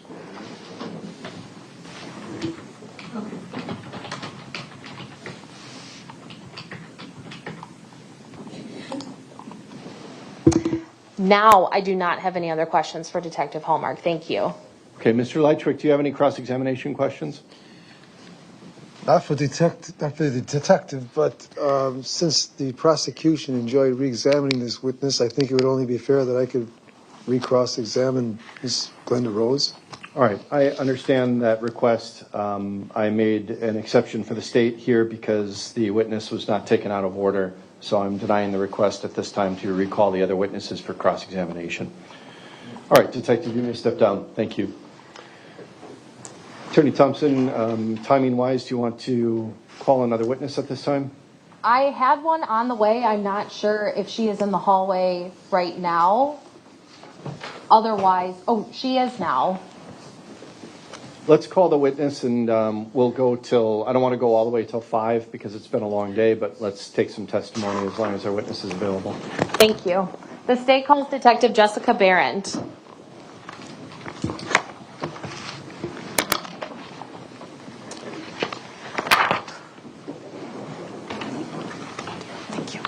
Detective, you may come up to the witness stand.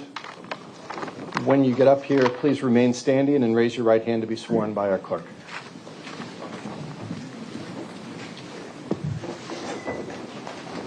Do you swear that the testimony you're about to give in this matter before the court shall be the truth, the whole truth, and nothing but the truth, so help you God? Yes. All right, you may be seated. Position yourself nice and close to that microphone there, and when you are ready, start by stating your name, spelling your first and last for the record.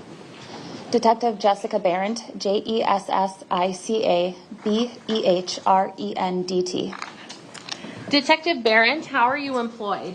I'm a detective with the City of Waukesha Police Department. Mr. Lychwick, these are the physical copies of the receipts that Detective Barrett will be testifying to. So I'll let you go through those while. Thank you. And how long have you been employed with the City of Waukesha Police Department? Over 19 years. And do you have a particular area or type of crime that you investigate? I'm considered a general crimes detective, and I specialize with frauds, domestics, stalkings, death investigations, things like that. Have you ever assisted on a death investigation? Yes. And do you know approximately how many times in your career you have? I would have no idea. There's been a lot. Okay. Now, when you are investigating a death, whether it is suspicious or a homicide or something else, is it uncommon for the police department to take kind of an all-hands-on-deck approach? An all-hands-on-deck approach would be a very serious case that we work. Typically, you could have one or two people helping you out on a case at a given time. In this investigation, it was all hands on deck. And why was it all hands on deck for this one? Because it was clearly the manner in which we discovered the body was clearly a homicide, given the bounds and the wrap that the body was covered in. It's evident that someone did this to an individual. So we knew we were looking at a homicide. We just didn't know at that point initially who or when or how. So we wanted to quickly kind of address all different areas, and we needed a lot of resources for that. We know that based on the level of the severely decompositioned body that we were already behind in our investigation, so we needed as many resources as possible to try and catch up. Now, when we are talking about this investigation, we're talking about the remains that were found at 1512 East North Street here in the city of Waukesha. Is that correct? That's correct. And were you one of the detectives that responded to the scene that night on October 30th? Yes. What was your role when you arrived on scene? So I assisted Detective Stern. I was there to canvass the area for witnesses and statements and things like that. I was also there to check apartments, other apartments. I checked apartments' histories to see what kind of calls for service we had over the last 6, 8, 10 months, whatever it was that we were looking at the time. And then also just to conduct any follow-up that was needed afterwards. You talked about looking into potential missing persons, correct? Yes. And are you familiar with the term premise history? Yes. What would that be? So in our system that we used for our reports, and every single call for service generates an address, and that address holds a history. We call that a premise history. So I looked at the premise history for this apartment complex, and I noted that in, I believe it was May 21st of 2024, that Talisa Maldonado called in her dad, Carlos Maldonado, missing. And so we didn't know who the body was, so we were looking at different facets of the investigation. First of all, where is Carlos and is he okay? And also, who is this body? We didn't know that the two were related at the time. So I was looking at premise history and also other missing persons cases in the city of Waukesha and even outside of the city. When you're talking about looking outside of the city, would that be within Waukesha County? So there is a federal database for missing persons, and we were even considering looking into that before we had identification. Did you ever expand the scope that far into the federal database, or were you able to focus in on Carlos Maldonado in your investigation? In my investigation, I focused on Carlos. Okay. And was law enforcement subsequently notified of an identification of the remains that were found as Carlos Maldonado? Yes. So now you know who this individual is or was, and now you start working on figuring out how this person died. Would that be fair to say? Yeah. And did there come a time in this investigation where law enforcement had identified an individual by the name of Kevin Lychwick as a suspect in the death of Carlos Maldonado? Yes. Okay. Now, once that information is learned by law enforcement, did you review a report or a CAD summary regarding a traffic stop conducted on Mr. Lychwick in mid-May of 2024? I did. It was May 23rd of 2024. And in reviewing, I'm sorry, I'll back up a little bit. Do your patrol officers in the City of Waukesha Police Department wear body cams? Yes, they do. And were you able to review a video of that traffic stop on Mr. Lychwick from May 23rd of 2024? Yes. Did you notice what color hair Mr. Lychwick had during that traffic stop? It was gray. Did there come a time in this investigation where you had in-person contact with Mr. Lychwick? Yes. Do you recall the approximate date that happened? I believe it was the end of November, May 29th, possibly. What color hair did he have at that time when you met him at the end of November in person? It was jet black. Now, I'm backing up a little bit to after this traffic stop, but now back to this investigation into Mr. Lychwick as the possible suspect that killed Mr. Maldonado, okay? Okay. On or about November 19th of 2024, were you in charge of organizing a cadaver dog search of the property at 1512 East North? Yes, I was. Prior to that, had you been the one to reach out to the handler of that canine? Yeah, so I learned that we had a resource in Wisconsin that was Canine Search Company, and Karen Corcoran is the owner of that company, who owns a dog named Moxie, who was available and willing to come out to do a cadaver search at the property. Prior to that search occurring, did you conduct any kind of premise history of the apartment complex on North Street, specifically related to deaths on the property? Yes, I did. Why did you do that? Because Karen, the owner of the dog, had informed me that the dog may hit on areas where there is previous death investigations, even if it has been some time. So I wanted to look at the premise history of that apartment complex to check any death investigations or deaths that were reported, or any significant exchanges of bodily fluid. For example, there was a stabbing there in 2017 in the driveway and the common hallway in the downstairs portion. So we wanted to make sure that the dog wasn't going to hit on something that would adversely affect the results of the canine. And so part of this premise history from your end is trying to protect the integrity of any subsequent search or alert by this dog. Is that fair to say? Yes. And when you looked at that premise history, I know you just referenced the stabbing. Were there other deaths reported at this premises or at this apartment complex? Yes, there were death investigations in apartment 3, 5, 1, 12 and 14, I believe. And then the most recent was in February of 2024. That was apartment 3. So that is on the lower floor, and it's quite a distance away from apartment 13, which was Carlos's apartment.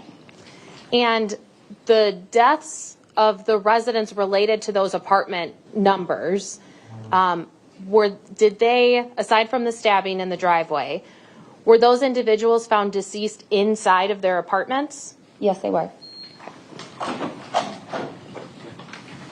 We'll talk later, the jury will hear later from Ms. Corcoran, but moving on then to, or kind of through your parts of this investigation, because is it fair to say you were not involved in every single step of the investigation? Correct. Okay. There were times where you would come back to assist while also maybe working on some of your other cases that you had ongoing? Correct. Did there come a time then where you assisted on a residential search warrant that was executed on Mr. Lychwick's apartment at 1512 East North? Yes.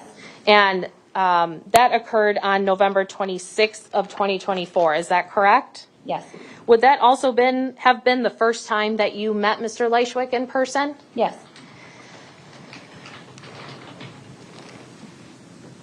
Were you part of the search inside Mr. Lychwick's apartment? No. Where were you during that search of his apartment? There is a common area on the second floor, and Mr. Lychwick and Detective Stern and I were in that common area. And is it fair to say that there was a significant amount of paperwork and documents that were located in Mr. Lychwick's apartment? Yes. And were those documents and papers brought back to the City of Waukesha Police Department for further analysis? Yes, they were. Did you assist in reviewing any portion of those documents? Yes. What area or what topic of documents did you review as it relates to Mr. Lychwick's spending habits? So Mr. Lychwick had all of his monthly statements and receipts for spending, as well as he could keep track of them, folded up every month. So I had January through October of 2024 in all his financials, including his bank statements and receipts of purchases from stores and gas stations and things like that he spent his money on throughout those months. And I'm sorry, I might just ask you to slow down just a little bit. You kind of picked up at the end there. Now, these receipts that you had found, were they for stores located here in the City of Waukesha? Yes, they were. And were there certain receipts that you notated in your report that had evidentiary value as it related to the timeline of Mr. Maldonado's death? Yes, I noticed that his spending has increased in certain months. Specifically, the receipts that I had looked at, you could see from Woodman's, Dollar Tree, Walmart, things like that. They included a lot of cleaning supplies, an excess of cleaning supplies, what I would say. Typically, when someone shops somewhere, they have if they go to a dollar store, they have one that they prefer, whether it's close to their home or work or things like that. Mr. Lychwick was going to multiple dollar stores, multiple Walmarts, and even in the same day, within a few hours, to purchase things such as rubber gloves, bleach, what I would consider an excessive supply of salt, flyaway spray, air fresheners, candles, things like that. Detective Barrent, Your Honor, this is the one physical exhibit with Detective Barrent. I would ask permission to approach the witness. You may. What exhibit number will this be? This will be exhibit number 140. It is an envelope containing the receipts that Detective Barrent just discussed. And I have shown a copy of these to Mr. Lychwick. I provided them to him for review as Detective Barrent started testifying. Okay, you may approach with witness.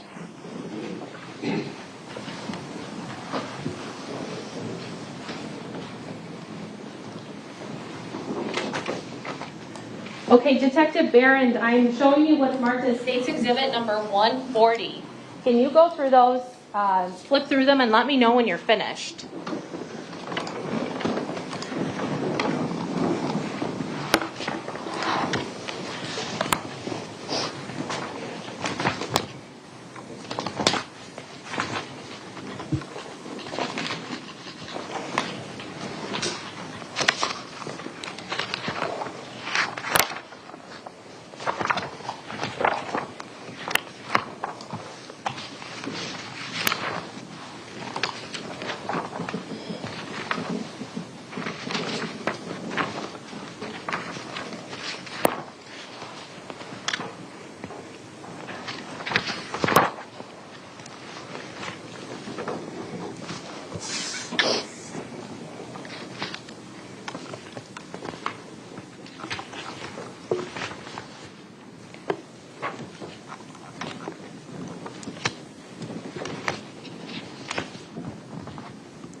Okay, I'm finished.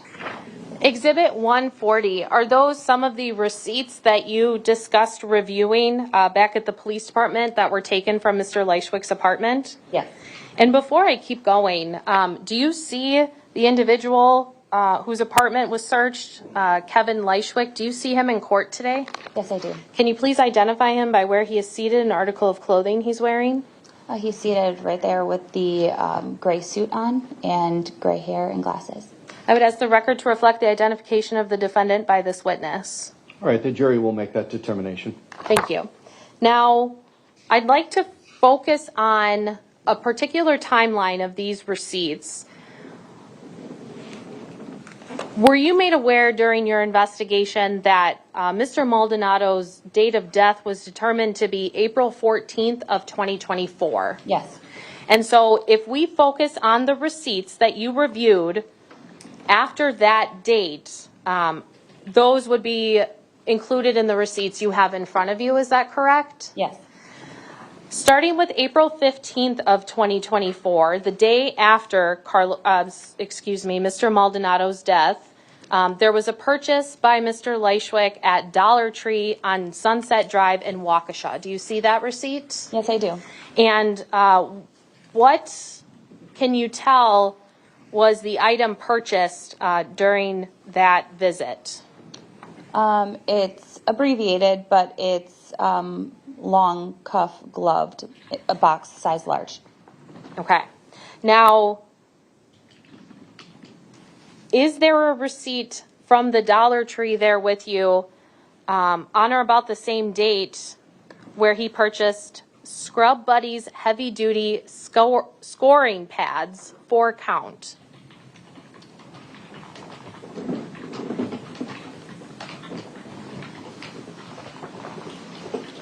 I have one from the Dollar Tree. Looks like the 29th. The receipt is a little faded at 18-16 hours.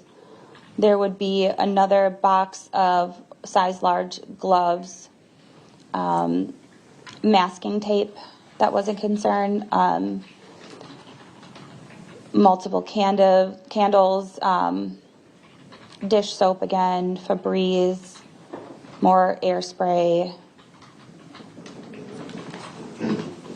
Is that the Dollar Tree located at 1230 West Sunset Drive in Waukesha from April 29th? Yes.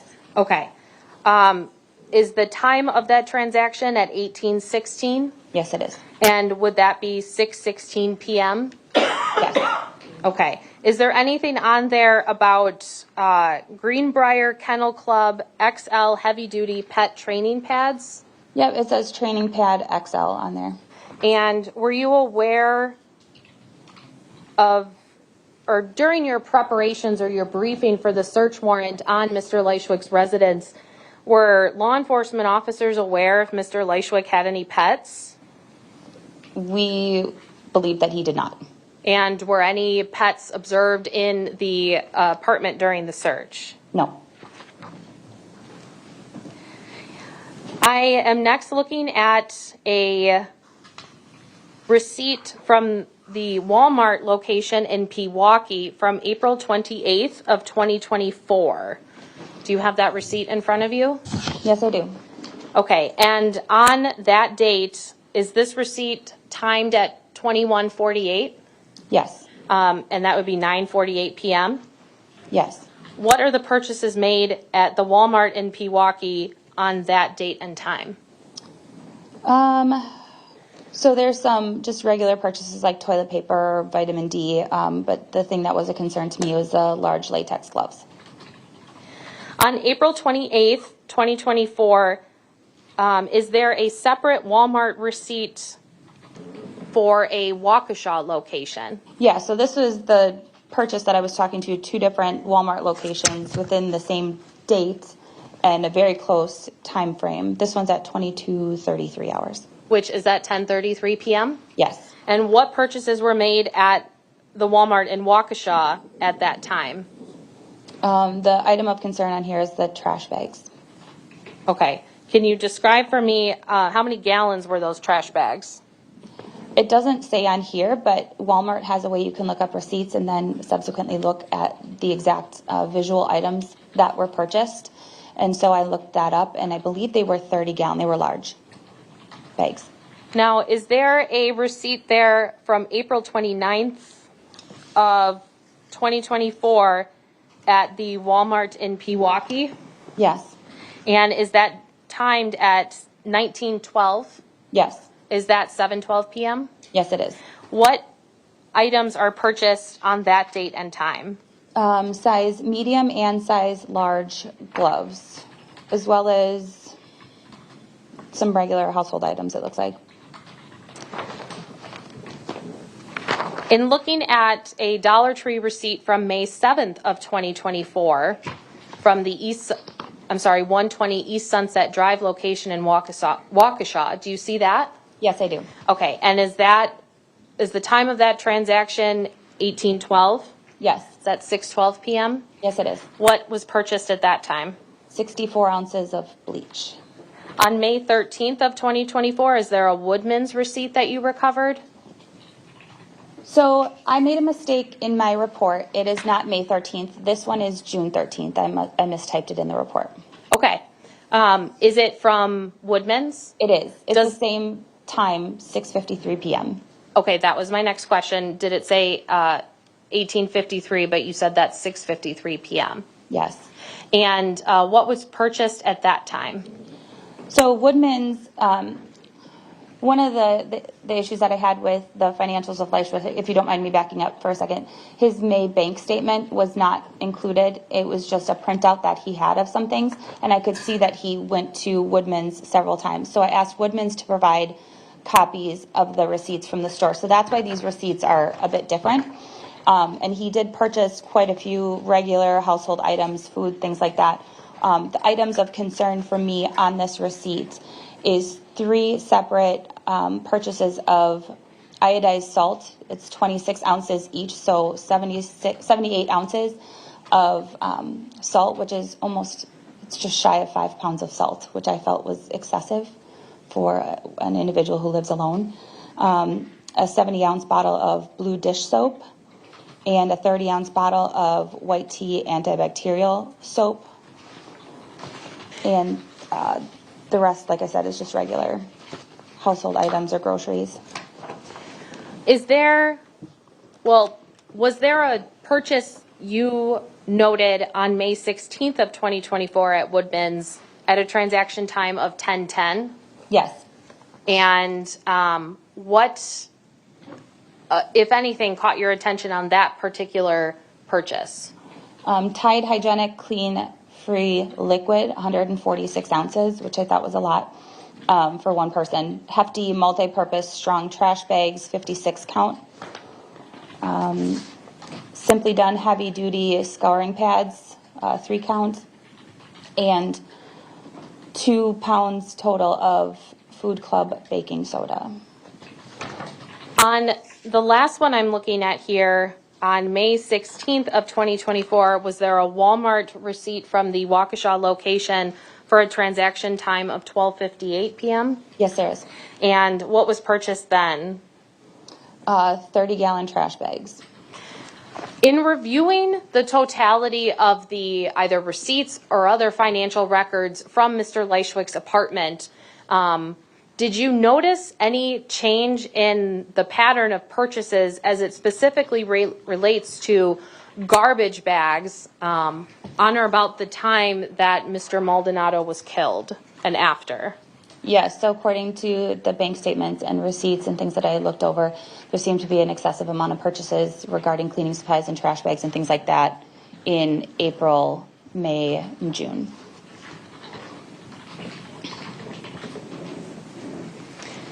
With these trash bags, were you able to note whether they were clear or white or black? A lot of them were black.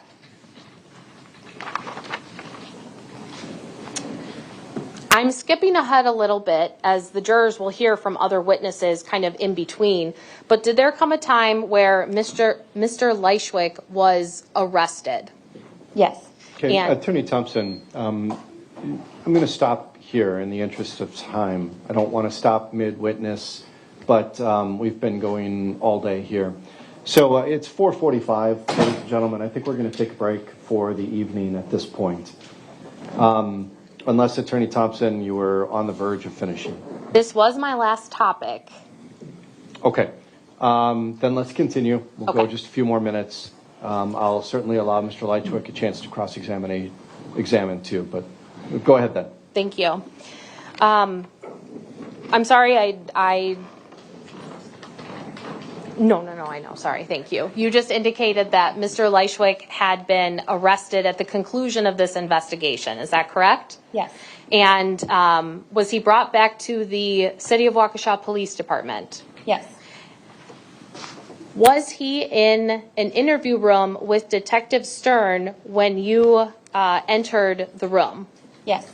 And did you tell, or what was your reason for going in the room? I was assisting in the interview, and I also obtained buccal swabs from a DNA warrant that we obtained for Mr. Lychwick. And you were the one then personally who would have taken those swabs from that buccal kit and swabbed the inside of Mr. Lychwick's mouth? Yes. Once you executed that warrant for his buccal swabs, what did you do with those swabs then? So those swabs, I used gloves and they remained in my custody until I was able to place them on our inventory, which is a secured location that's locked. And then that's essentially sent to the crime lab through our specialists. Okay.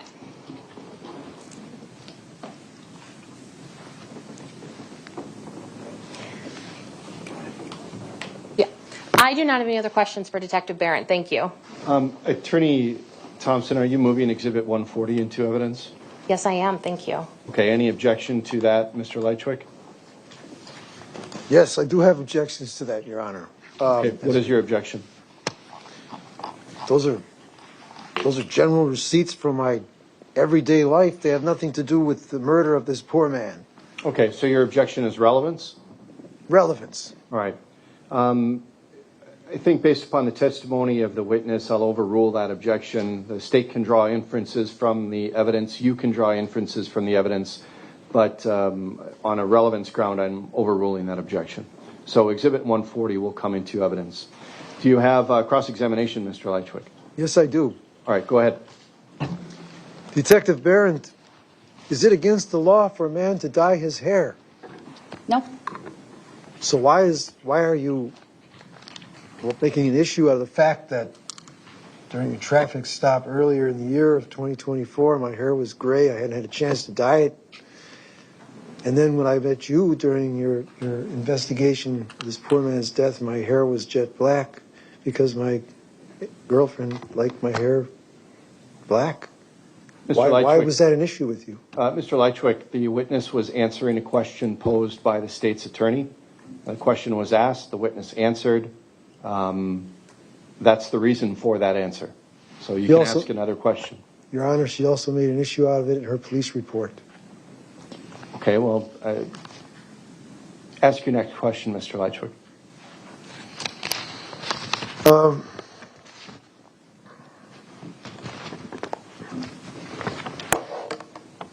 So then,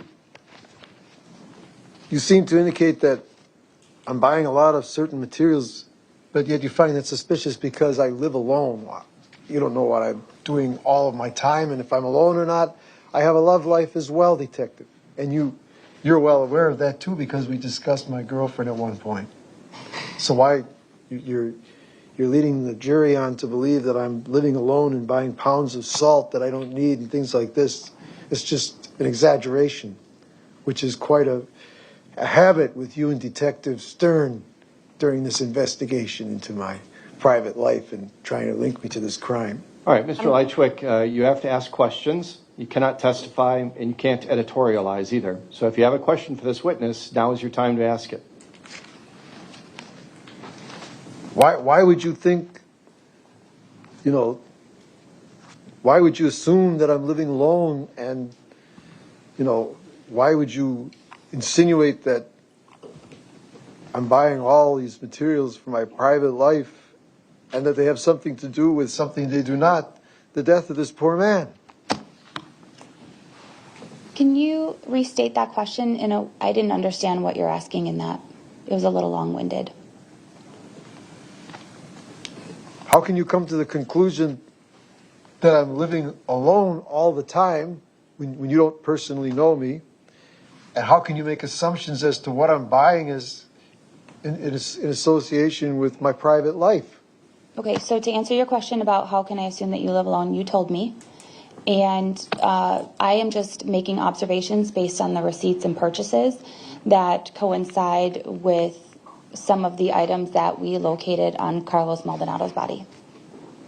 But Detective, I told you I don't live alone all the time. I had at that time a love life, and I was seeing somebody else as I was breaking off my relationship with the woman we discussed.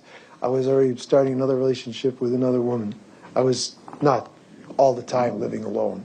Okay, Mr. Lychwick, I'm going to instruct the jury to disregard any potential testimony of Mr. Lychwick at this time. Mr. Lychwick, you have to ask a question. You cannot testify at this time.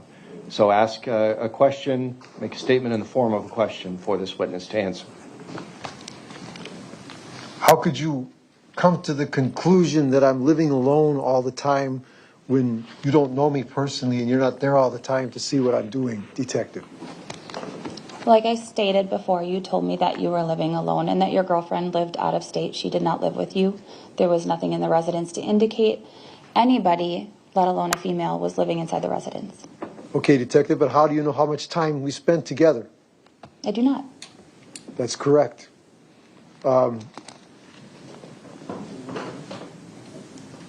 My personal habits and what I buy, I mean, there again, you don't know me personally, do you?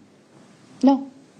So how could you assume that whatever I'm buying is out of character, out of order for somebody to buy, particularly what I bought? Can you restate the question? Sure. How can I assume? How could you attach such significance as to connect what my personal habits are and my personal tastes are with your investigation? Because about 4.875 pounds of salt for a man that lives alone seemed excessive to me, especially when during the course of the search warrant we did not find an excessive amount of salt. These are just observations I made that may or may not be connected to this case. They're just observations that you made. Correct. I have no further questions for this witness at this time. Okay, thank you. Any redirect? No. Okay, Detective, you may step down. I'll take Exhibit 140. Thank you. All right, now, ladies and gentlemen, we are going to break for the day. So a couple things. I recognize that we've had a long day today, and I appreciate your patience and your attention throughout the day. This case is not ready for you to decide. It's not ready for even preliminary deliberations to take place. So when you go home tonight, don't discuss this case with loved ones. Don't talk about what you heard. Don't ask them what they heard about this case, if anything. If you come across any news reports or any stories about this on social media or the news, please turn it off or close your web browser or whatever you need to do to avoid reading or seeing anything about this case. Ultimately, you will have to decide this case based only upon what you hear in court and what I have allowed you to hear as evidence in this case. So also please don't discuss this case with each other and don't start deliberations. Aside from that, get some rest tonight, and we will see you at 8:30 tomorrow morning. We'll resume the testimony at that time. Thank you. All rise.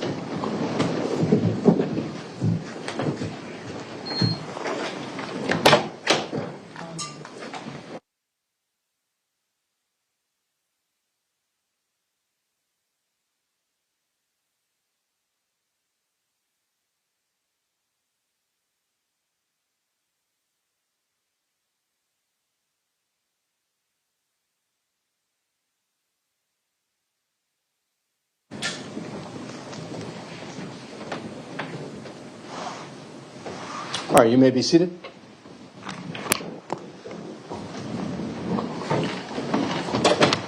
We are outside the presence of the jury at this time. I want to go over the exhibits that we've had referenced so far. By my count, we've had 1 through 65, including 1A, 1B, 28A, 34A, 41A, 59A. All of those exhibits have been received, and they have all been published with the exception of Exhibit 58. And then the court has also received Exhibit 140 into evidence. That has not been published. Is that consistent with the state's understanding? Yes. And Mr. Lychwick, is that consistent with your tracking? Yes. Okay. Then that is where we stand with exhibits at this time. Anything else we need to address before we break for the evening, Attorney Thompson?